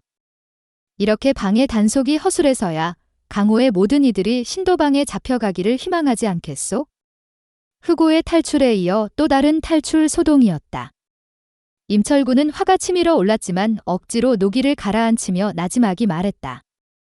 반드시 생포하시오. 신도방을 100여 장 앞두고 공야패는 도대체 이 위기를 어떻게 넘겨야 할 것인가를 생각하고 또 생각했다. 그러나 공야패는 병법의 가장 중요하고도 기본적인 부분을 놓치고 있었다. 그것은 바로 적을 알고 나를 알아야 한다는 것으로 그는 그 둘 모두를 잘못 판단하고 있었다. 상대를 풋내기로 여기면서 동시에 자신의 머리를 너무 과대평가하는 최악의 상황을 연출하고 있는 것이다. 그 착각의 결과는 단순했다. 공야패로서는 도무지 이 상황을 극복해낼 묘안을 찾아낼 수가 없었다. 도대체 이 괴물 같은 연놈들은 어느 하늘에서 뚝 떨어졌단 말인가? 공야패가 덧없이 하늘을 올려다보았고 대답 대신 그의 이마에서 땀방울만 뚝뚝 흘러내렸다. 좀 가벼울 것이라 생각되어 화경을 골랐지만 아무리 여인이라도 축 늘어진 몸뚱이는 그 무게가 만만치 않았다. 무공이라고는 어렸을 때 몇 가지 흘려 배운 것들이 전부다 보니 공야패로서는 여인 하나 업고 가는 것조차 쉬운 일이 아니었다. 물을 경시한 대가를 톡톡히 받고 있는 중이었다. 한편 사학평의 표정은 거의 넋이 나간 상태였다. 오늘 아침까지는 백마단주 사학평이었다. 그러나 지금의 그는 백견단주 사학평이었다. 평상시 눈에 가득 차 있던 도끼는 얼굴이 퉁퉁 부어오르면서 사라졌고 늠름하고 믿음직한 모습 역시 비영을 업은 채 터덜터덜 걷고 있는 초라한 발걸음 속에 묻혀버린 지 오래였다. 사학평은 오로지 어떻게 하면 이 상황을 무사히 넘길까 머리를 굴리며 꼬리를 흔들어대는 말 잘 듣는 한 마리 강아지로 변해버린 것이다. 그 모습의 공야패는 참으로 어이가 없었다. 사람이 변하는 것은 실로 한순간이라는 생각이 들었다. 그러나 사학평에 대해 공야패가 모르는 것이 하나 있었다. 사학평이 지금까지 그 질긴 목숨을 유지해 백마단주의 자리를 지켜온 것은 그의 무공이 뛰어나서도 모두들 치를 떨만한 그의 잔인한 성격 때문도 아니었다는 것을. 그것은 바로 목숨을 부지하기 위해서는 어떠한 지디라도 마다 않는 처절한 생존력 덕분이었다는 것을 공야패는 알지 못했다. 어쨌든 공야패와 사학평은 최악의 상황 속에서 살아남기 위해 열심히 머리를 굴리고 있었다. 이대로 신도방에 끌려가게 된다면 자신들은 어떻게 되겠는가? 신도방주에 하나밖에 없는 딸을 납치하려다 미수에 그친 그들이 아닌가? 거기다 사학평은 만약 자신만이라도 무사히 몸을 빼낸다 하더라도 자신의 주인을 위험에 빠뜨린 죄를 피하기 어려웠다. 분명 문으로 돌아간 백마단원들이 위쪽에 이 상황에 대해 보고를 했을 것이다. 적어도 한두 명은 자신들의 뒤를 따르며 자신들이 백이문으로 향하고 있다는 것을 보고했을 것이다. 이미 구원대가 출발했을지도 모를 일이었다. 그렇다면 최대한 시간을 끌어야 했지만 상대는 도무지 작은 틈도 보이지 않고 갈 길만 재촉하고 있었다. 위지천이 잠시 발걸음을 멈춘 것은 바로 그때였다. 말없이 발걸음을 옮기는 소향의 굳은 표정을 보며 위지천이 조심스럽게 말을 꺼낸 것이었다. 혹시 그때 납치된 그 후배를 걱정하시오? 소향이 발걸음을 멈추고 순순히 고개를 끄덕였다. 상대가 담백이니까요. 게다가 그 아이를 구하러 보낸 아이들 역시 아직은 이 험난한 강호를 감당하기에는 너무 어려요. 사실 이렇게 시간 낭비하고 있을 때가 아닌데. 소향이 화경과 비영을 쳐다보며 한숨을 내쉬었다. 그녀의 말에 위지천이 고개를 가로저으며 담담하게 말했다.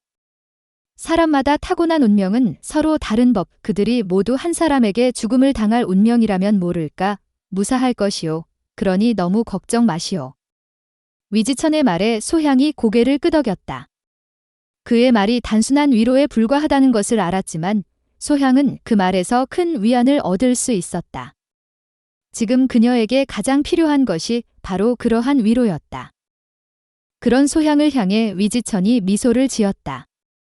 잔잔하고 담백하지만 도대체 무엇을 생각하고 있는지 알 수 없는 눈. 그 눈을 보자 소향은 다시 누군가를 떠올렸다. 물론 그 사람은 바로 우이였다. 전혀 다른 성격과 외모에도 불구하고 분명 위지천에게는 우이를 떠올리게 하는 그 어떤 것이 숨어 있었다. 무엇 때문일까? 잠시 생각에 잠기던 소향의 표정이 갑자기 굳어졌다. 그녀가 불쑥 말했다. 나와. 그녀의 말에 잠시 땀을 식히며 쉬고 있던 공야패와 사학평이 움찔 놀라며 그녀를 쳐다보았다. 도대체 누구 보고 나오라는 걸까? 공야패와 사학평이 서로의 얼굴을 쳐다보며 난감한 표정을 지었다. 그녀의 손으로 한 자루의 비도가 미끄러져 나왔다. 순간 묘한 긴장감이 감돌았다. 그때 위지천이 웃으며 말했다. 이제 그만 나오시게. 위지천의 말이 끝나기가 무섭게 한 사내가 그들 앞에 나타났다. 그는 마치 허공에서 펑 하고 생겨난 것처럼 갑자기 나타났다. 20대 후반의 나이에 표정 없는 얼굴의 사내였다. 그 모습에 사학평과 공야패는 깜짝 놀라 뒤로 한 발 물러섰다. 그에 비해 소향은 아무 표정의 변화 없이 그를 응시했다. 부탁하신 물건을 가져왔습니다. 사내가 이내 공손하게 위지천에게 작은 상자를 내밀었다. 상자의 뚜껑에는 2개의 뿔이 달린 악마상이 정교하게 새겨져 있어 이 상자 속에 담긴 물건이 보통 물건이 아님을 말해주고 있었다. 생각보다 빨리 왔군. 위지천이 미소를 지으며 상자를 받아 들었다. 좌 어르신이 특별히 서두르라 말씀하셨습니다. 그럼 전 이만. 사내가 공손하게 위지천을 향해 인사를 했다. 그러한 사내를 보며 위지천이 간단하게 인사를 건넸다. 사내는 바로 지난 정사대전 때 죽은 5-13신마 중 환마의 뒤를 이은 소환마였다. 물러나려던 소환마가 잠시 소향을 보며 의외라는 표정을 지었다. 자신의 종적을 발견해 낸 것에 대한 감탄이었다. 그의 표정이 순간 흐릿해진다고 느끼는 순간 거짓말처럼 사내가 사라졌다. 그 모습에 공야패와 사학평의 입이 쩍 벌어졌다. 소향의 표정이 굳어졌다. 당신. 소향이 위지천에게 무엇인가 이야기를 하려 할 때 위지천이 불쑥 방금 받은 그 상자를 소향에게 내밀었다. 이게 뭐죠? 당신에게 주는 선물이요. 선물. 그냥 별거 아니니 부담 없이 받아주시오. 소향은 선뜻 그 상자를 받지 않았다. 그런 소향의 태도를 짐작이라도 한 사람처럼 위지천은 말없이 상자를 내밀고만 있었다. 선물 같은 거는 받지 않겠다고 말하려던 소향은 위지천의 눈빛에 상자를 받아 들 수밖에 없었다. 단순히 몇 마디 말로 거절하기엔 그의 눈빛이 너무나 진지했기 때문이었다. 공야패와 사학평의 2 눈이 호기심으로 동그랗게 커졌다. 기익. 소향이 상자를 여는 순간 상자 속에서 한 줄기 빛이 쏟아져 나왔다. 아. 그 눈부신 빛의 소향은 순간 눈을 감을 수밖에 없었다. 소향 정도의 고수라면 어지간한 비대는 눈을 감지 않을 수 있지만 지금의 빛은 자신의 의지나 훈련의 범위를 벗어난 것이었다. 연못을 벗어나 승천하는 한 마리의 용처럼 상자에서 뻗어나온 빛이 순간적으로 소향을 감싸며 휘돌았다. 공야패와 사학평 역시 눈을 감을 수밖에 없었다. 다만 위지천만이 담담한 표정으로 그 모습을 쳐다보고 있었다. 잠시의 시간이 지나고 빛이 서서히 사라졌다. 소향이 눈을 떴다. 이것은... 상자 속을 들여다본 소향이 놀라 소리쳤다. 그것은 한 자루의 작은 비도였다. 빛을 낸 것이 이 비도였다는 게 전혀 믿기지 않을 정도로 평범한 모양의 비도였다. 작은 장식조차 달리지 않은 투박한 비도가 검붉은 광채를 은은하게 내고 있었다. 순간 소향의 머릿속을 스쳐 지나가는 하나의 생각. 소향의 손이 부들부들 떨리기 시작했다. 그리고 그녀의 입에서 탄성과 함께 터져나온 한마디. 절대 비도. 소향이 놀라 위지천을 쳐다보았다. 마치 확인을 바라는 듯한 그녀의 눈빛에 위지천이 고개를 끄덕였다. 친구가 된 기념으로 주는 선물이요. 하지만 이 비도는 우연히 소유하게 된 물건이지만 내게는 필요 없는 물건이요. 말은 쉽게 했지만 이 비도는 그의 말처럼 필요 없다고 해서 쉽게 다른 이에게 선물로 줄 수 있는 물건이 아니었다. 강호 10대 병기의 하나이자 200년 전 비도술로 강호 제1고수의 자리에 올랐던 일비도 탁환의 동문 병기가 아닌가? 비도술이 극위에 달하면 아무리 많은 상대라도 단 한 자루의 비도로 충분했기에 탁환은 이 한 자루의 비도만으로 강호를 호령했다. 일단 던지면 그 어떤 호신강기로도 막을 수 없다는 전설이 전해오는 비도를 쓰는 이라면 꿈에서라도 한번 보고 싶어하는 바로 꿈의 비도가 이 절대비도였던 것이다. 거절하겠어요. 소향이 비도를 다시 내밀며 단호하게 대답했다. 위지천이 조금은 예상 밖이라는 표정으로 물었다. 이유가 뭐요? 우선 이 비도는 단순한 선물로 받기에는 너무 과분한 물건이에요. 그리고 또 아무리 좋은 무기라 해도 결국 다루는 이의 기량에 따라 달라지는 법이겠지요. 심장을 정확하게 찌를 수만 있다면 그것이 강호 10대 병기든 녹슨 쇠 조각이든 상관없겠지요. 소향의 말에 위지천이 알 수 없는 미소를 지으며 소향이 내민 비도를 다시 받아들었다. 당신 말이 옳소. 내가 잠시 생각을 잘못한 것 같소. 그의 말에 소향은 대범한 표정과 함께 살짝 미소를 지었다. 그러나 그녀의 속마음은 그 표정과는 너무나도 달랐다.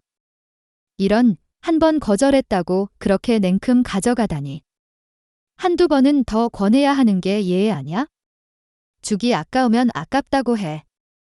소향은 일그러지려는 얼굴을 감추려는 듯 고개를 돌렸지만 끝내 자신의 마음을 숨기지 못했다. 그냥 멍하니 그들의 하는 양을 바라보고 있던 공야패였지만 소향의 눈에는 마치 너, 바보야라고 말하는 표정으로 보였던 것이다. 짝! 소향이 사정없이 공야패의 뺨을 후려쳤다. 나쁜 놈 같으니라고. 어린 여자아이나 괴롭히다니. 순식간에 날벼락을 맞은 공야패가 억울하다는 듯이 무엇인가 항변하려 했지만 사학평이 슬그머니 공야패의 손을 잡아 끌었다. 그 모습을 보며 위지천이 소리내어 웃었다. 그런 위지천을 보며 무엇이라 말하려는 소향을 향해 위지천이 다시 비도를 내밀며 말했다. 하지만 역시 이 비도는 당신이 가져야 할 것 같소. 네. 왜죠? 소향의 표정에 의아함이 떠올랐다. 보물이라 불리는 무기들은 저마다 독특한 기운들을 가지고 있지요. 마치 살아있는 생물체처럼 말이오. 그 기운은 자신의 주인을 선택하기도 하고 거부하기도 합니다. 믿기 어려운 이야기지만 그건 분명한 사실이오. 간혹 그러한 기운을 거스르고 억지로 그것을 사용하려다 인성을 상실한 살인마들을 본 적이 있을 것이오. 아, 그럼 아까 그 빛이? 소향의 말에 위지천이 고개를 끄덕이며 대답했다. 맞소. 아까의 그 빛은 이 비도가 오랜 시간 동안 쌓아왔던 정기였소. 그리고 다행히 그 정기가 당신을 선택했소. 그것이 당신에게 흡수된 이상 이 비도는 당신이 사용하지 않는 한 평범한 비도에 지나지 않을 것이오. 아. 소향이 탄성과 함께 다시 비도를 받아들었다. 비도가 손에 착 달라붙는 느낌이 들었다. 분명 오늘 처음 보는 비도였지만 오랫동안 사용해 온 것 같은 친숙한 느낌. 아마도 그 빛의 영향 때문인 것 같았다. 우웅.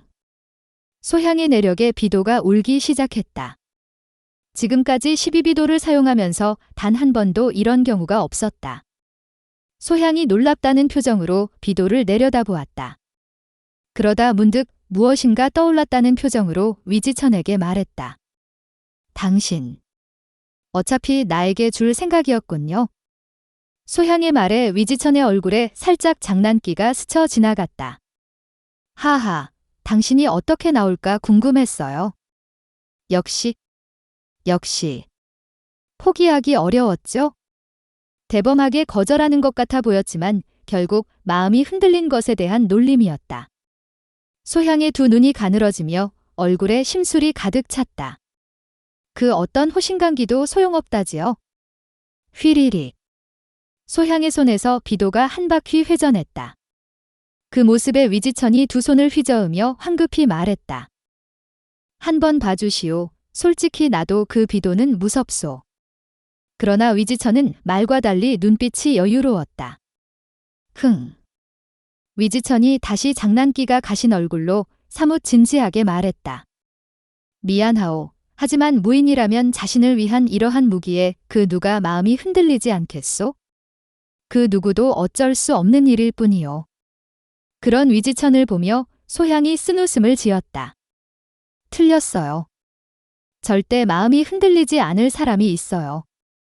강호 10대 병기가 아니라 고금제일 무기를 준다 해도 아마 그는 거절할 거예요.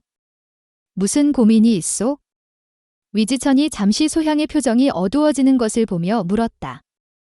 그런 위지천을 소향이 말없이 바라보았다. 절대비도를 친구가 된 기념으로 내놓는 사내. 반면 인사조차 없이 자신을 떠나버린 사내. 언제나 자신에게 친절하게 대해주었던 우이였다. 그러나 그는 모든 이에게 항상 친절했다. 자신만을 위한 친절이 아니었다. 여인에게 있어 그러한 친절은 아무 의미가 없는 것이다.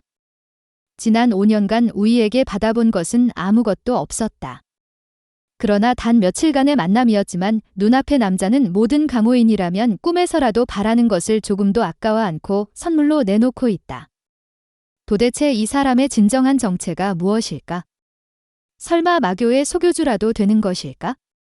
소향은 머리가 복잡해지는 것을 느끼며 위지천에게서 고개를 돌렸다. 이 나쁜 놈아, 뭘 보고 있어? 어서 가자. 소향이 공야패의 엉덩이를 걷어차며 재촉했고 공야패가 다시 억울하다는 표정으로 말했다. 아얏. 잠깐만요. 저 다 왔는데요. 응. 벌써 다 왔어. 소향이 미안한 기색으로 공야패가 가리킨 곳을 바라보자 저 멀리 신도방의 정문이 보였다. 신도방. 그럼 이 아이가 신도방의 아가씨인가? 위지천이 정문에 걸린 글을 보며 놀랍다는 듯이 말했다. 아는 곳인가요? 소향의 물음에 위지천이 고개를 가로저으며 대답했다. 근래에 한두 번 들어본 적이 있소. 대답과는 달리 위지천은 신도방에 대해 제법 정확한 정보를 알고 있었다. 태호에서 무림대회 개최를 제안받은 후 태호의 세력에 대해 자세한 보고를 이미 받았던 것이다. 정문에 가까이 다가가자 소향이 약간 의아한 표정으로 위지천을 바라보았다. 위지천이 자신도 이미 들었다는 표정으로 살짝 고개를 끄덕였다. 신도방 안에서 병장기 부딪히는 소리가 들려왔던 것이다. 신도방에 무슨 일이라도 생긴 것일까? 그러는 사이 그들이 정문 앞에 도착했다. 어디서 아가씨. 정문 위사가 엎혀있는 화경을 보고 화들짝 놀랐다. 아가씨가 부상당했소. 어서 문을 여시오. 화경이 다쳤다는 위지천의 말에 위사가 허둥지둥 문을 열었다. 누가 업고 왔는지는 일단 둘째 문제였다. 소향 일행이 그의 뒤를 따라 안으로 들어섰다. 그리고 그녀는 신도방의 넓은 앞마당 연무장에서 상상도 못한 광경을 보게 되었다. 남궁소천은 필사적으로 달리고 또 달렸다.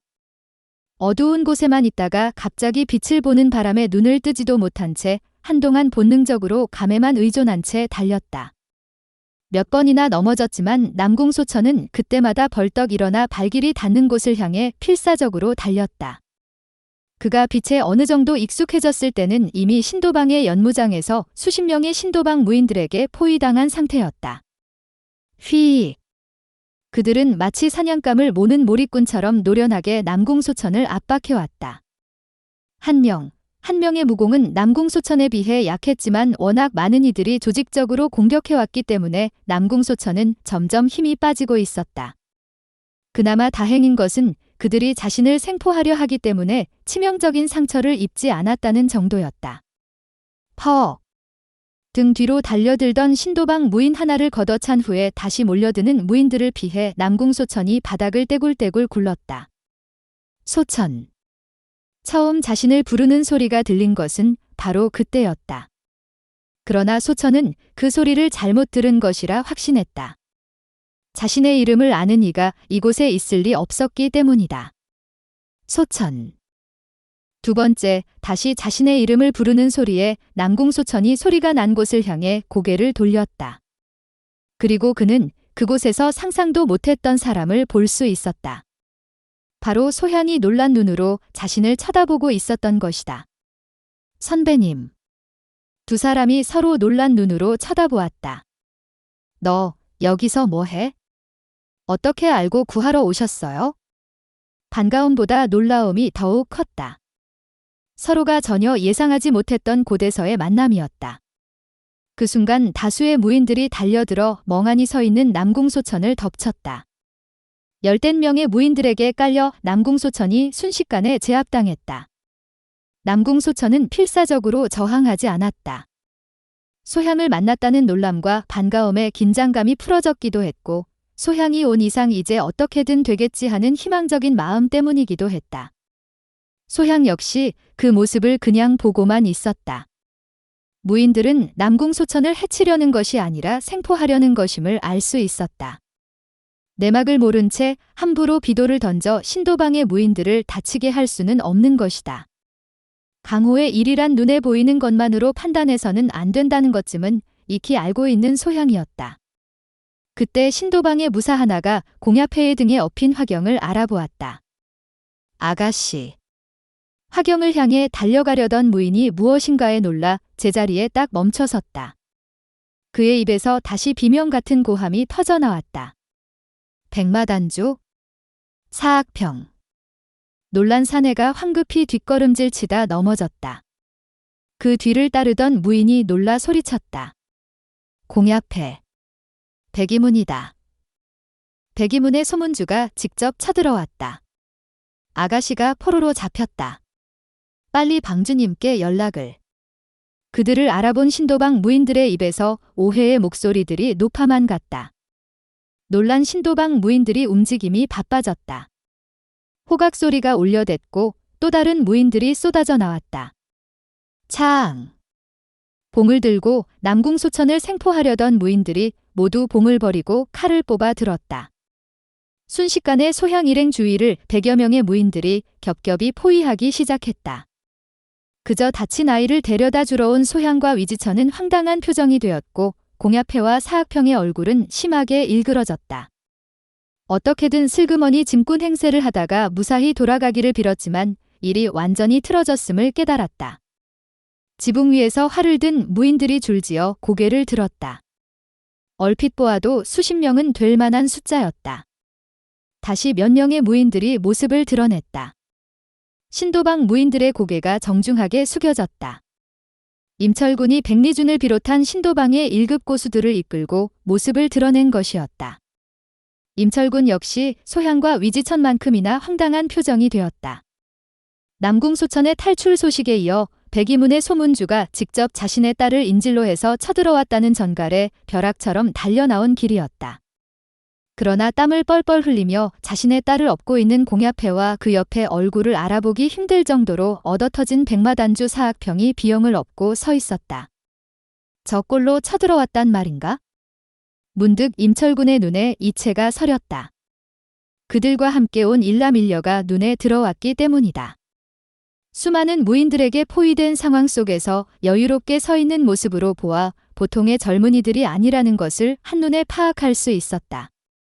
본방을 책임지고 있는 임철군이라 하오. 무슨 용건으로? 꽝. 임철군이 채 말을 마치기 전에 신도방의 정문이 부서져 나갔다. 모두의 시선이 그곳으로 집중되었다.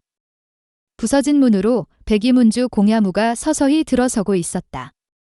그 뒤로 수십 명의 무인들이 병기를 뽑아 들고 기세등등하게 따라 들어왔다. 그들 중에는 백이문 내의 최고수라 불리는 이들도 다수 보였다. 들어서는 험악한 기세로 보아 단단히 마음을 먹고 나선 기림에 틀림없었다. 공야패가 정체불명의 젊은이들에게 붙잡혀 신도방으로 끌려갔다는 소식만을 전해 들은 공야무였다. 백이문으로 귀환한 백마단원들의 보고였는데 물론 화경을 납치하려던 이야기는 쏙 빠진 채 결과만 보고되었다. 공야무는 아들이 잡혀갔다는 말에 앞뒤 가리지 못하고 동원할 수 있는 모든 무인들을 이끌고 신도방으로 달려왔던 것이다. 소향 일행을 포위하던 신도방의 무인들이 다시 짝 갈라지며 백이문 무인들과 대치 상태에 들어갔다. 기습이다. 이 더러운 백이문 놈들. 닥쳐라. 신도방의 개들. 양쪽 무인들의 입에서 서로 욕설이 터져나왔다. 오랫동안 서로 대치해온 그들이었기에 서로에 대한 감정은 실로 좋지 않았다. 감히 내 아들을 납치하다니. 임가야, 간이 크구나.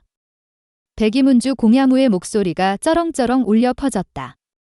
임철구는 황당하다 못해 짜증이 확 치밀어 올랐다. 다짜고짜 문을 부수고 들어와 알지 못할 소리를, 그것도 분명 오해임이 분명한 이야기를 백이문의 저 노망난 늙은이가 신도방이 떠나가도록 외쳐대고 있지 않는가? 정말 두말 않고 출수를 하고 싶은 욕망을 누르며 임철군이 웅혼한 내력이 담긴 목소리로 대답했다. 도무지 무슨 소리인지 이 동생은 모르겠소이다.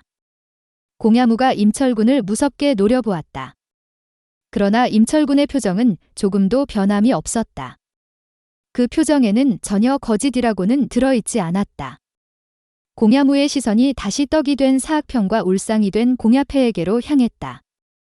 아버지, 살려주세요. 공야패가 최대한 애절하게 말했다. 창. 공야무가 분노에 찬 얼굴로 검을 뽑아 들었다. 펑. 동시에 임철군의 두 솜의 끝자락이 내력이 가득 차며 터질 듯이 부풀어 올랐다. 양쪽의 무인들이 일제히 검을 뽑아 겨누었다. 시시비비를 떠나 기세 싸움에 지게 되면 큰 손해를 보게 된다는 것을 잘 알고 있는 두 사람이었다. 더구나 내막을 모르는 상태일수록 일단 큰 소리치고 보는 것이 강호를 편안하게 살아가는 지혜이기도 했다. 휘잉. 손가락이라도 까딱하면 폭발할 듯한 긴장감이 흘렀다. 화살을 겨눈 사수들의 손이 부들부들 떨렸다. 누군가 실수로 시위를 당기기라도 한다면 그 순간 전면전이 벌어질 상황이었다. 누군가의 목구멍에서 침 넘어가는 소리가 들렸다. 그 극도의 고요함 속에서 소향의 혼잣말이 조용히 울려 퍼졌다. 그럼 도대체 지금 담리는 어디에 있지? 이번 영상은 여기까지입니다. 구독과 좋아요 눌러주시면 영상 제작에 힘이 됩니다.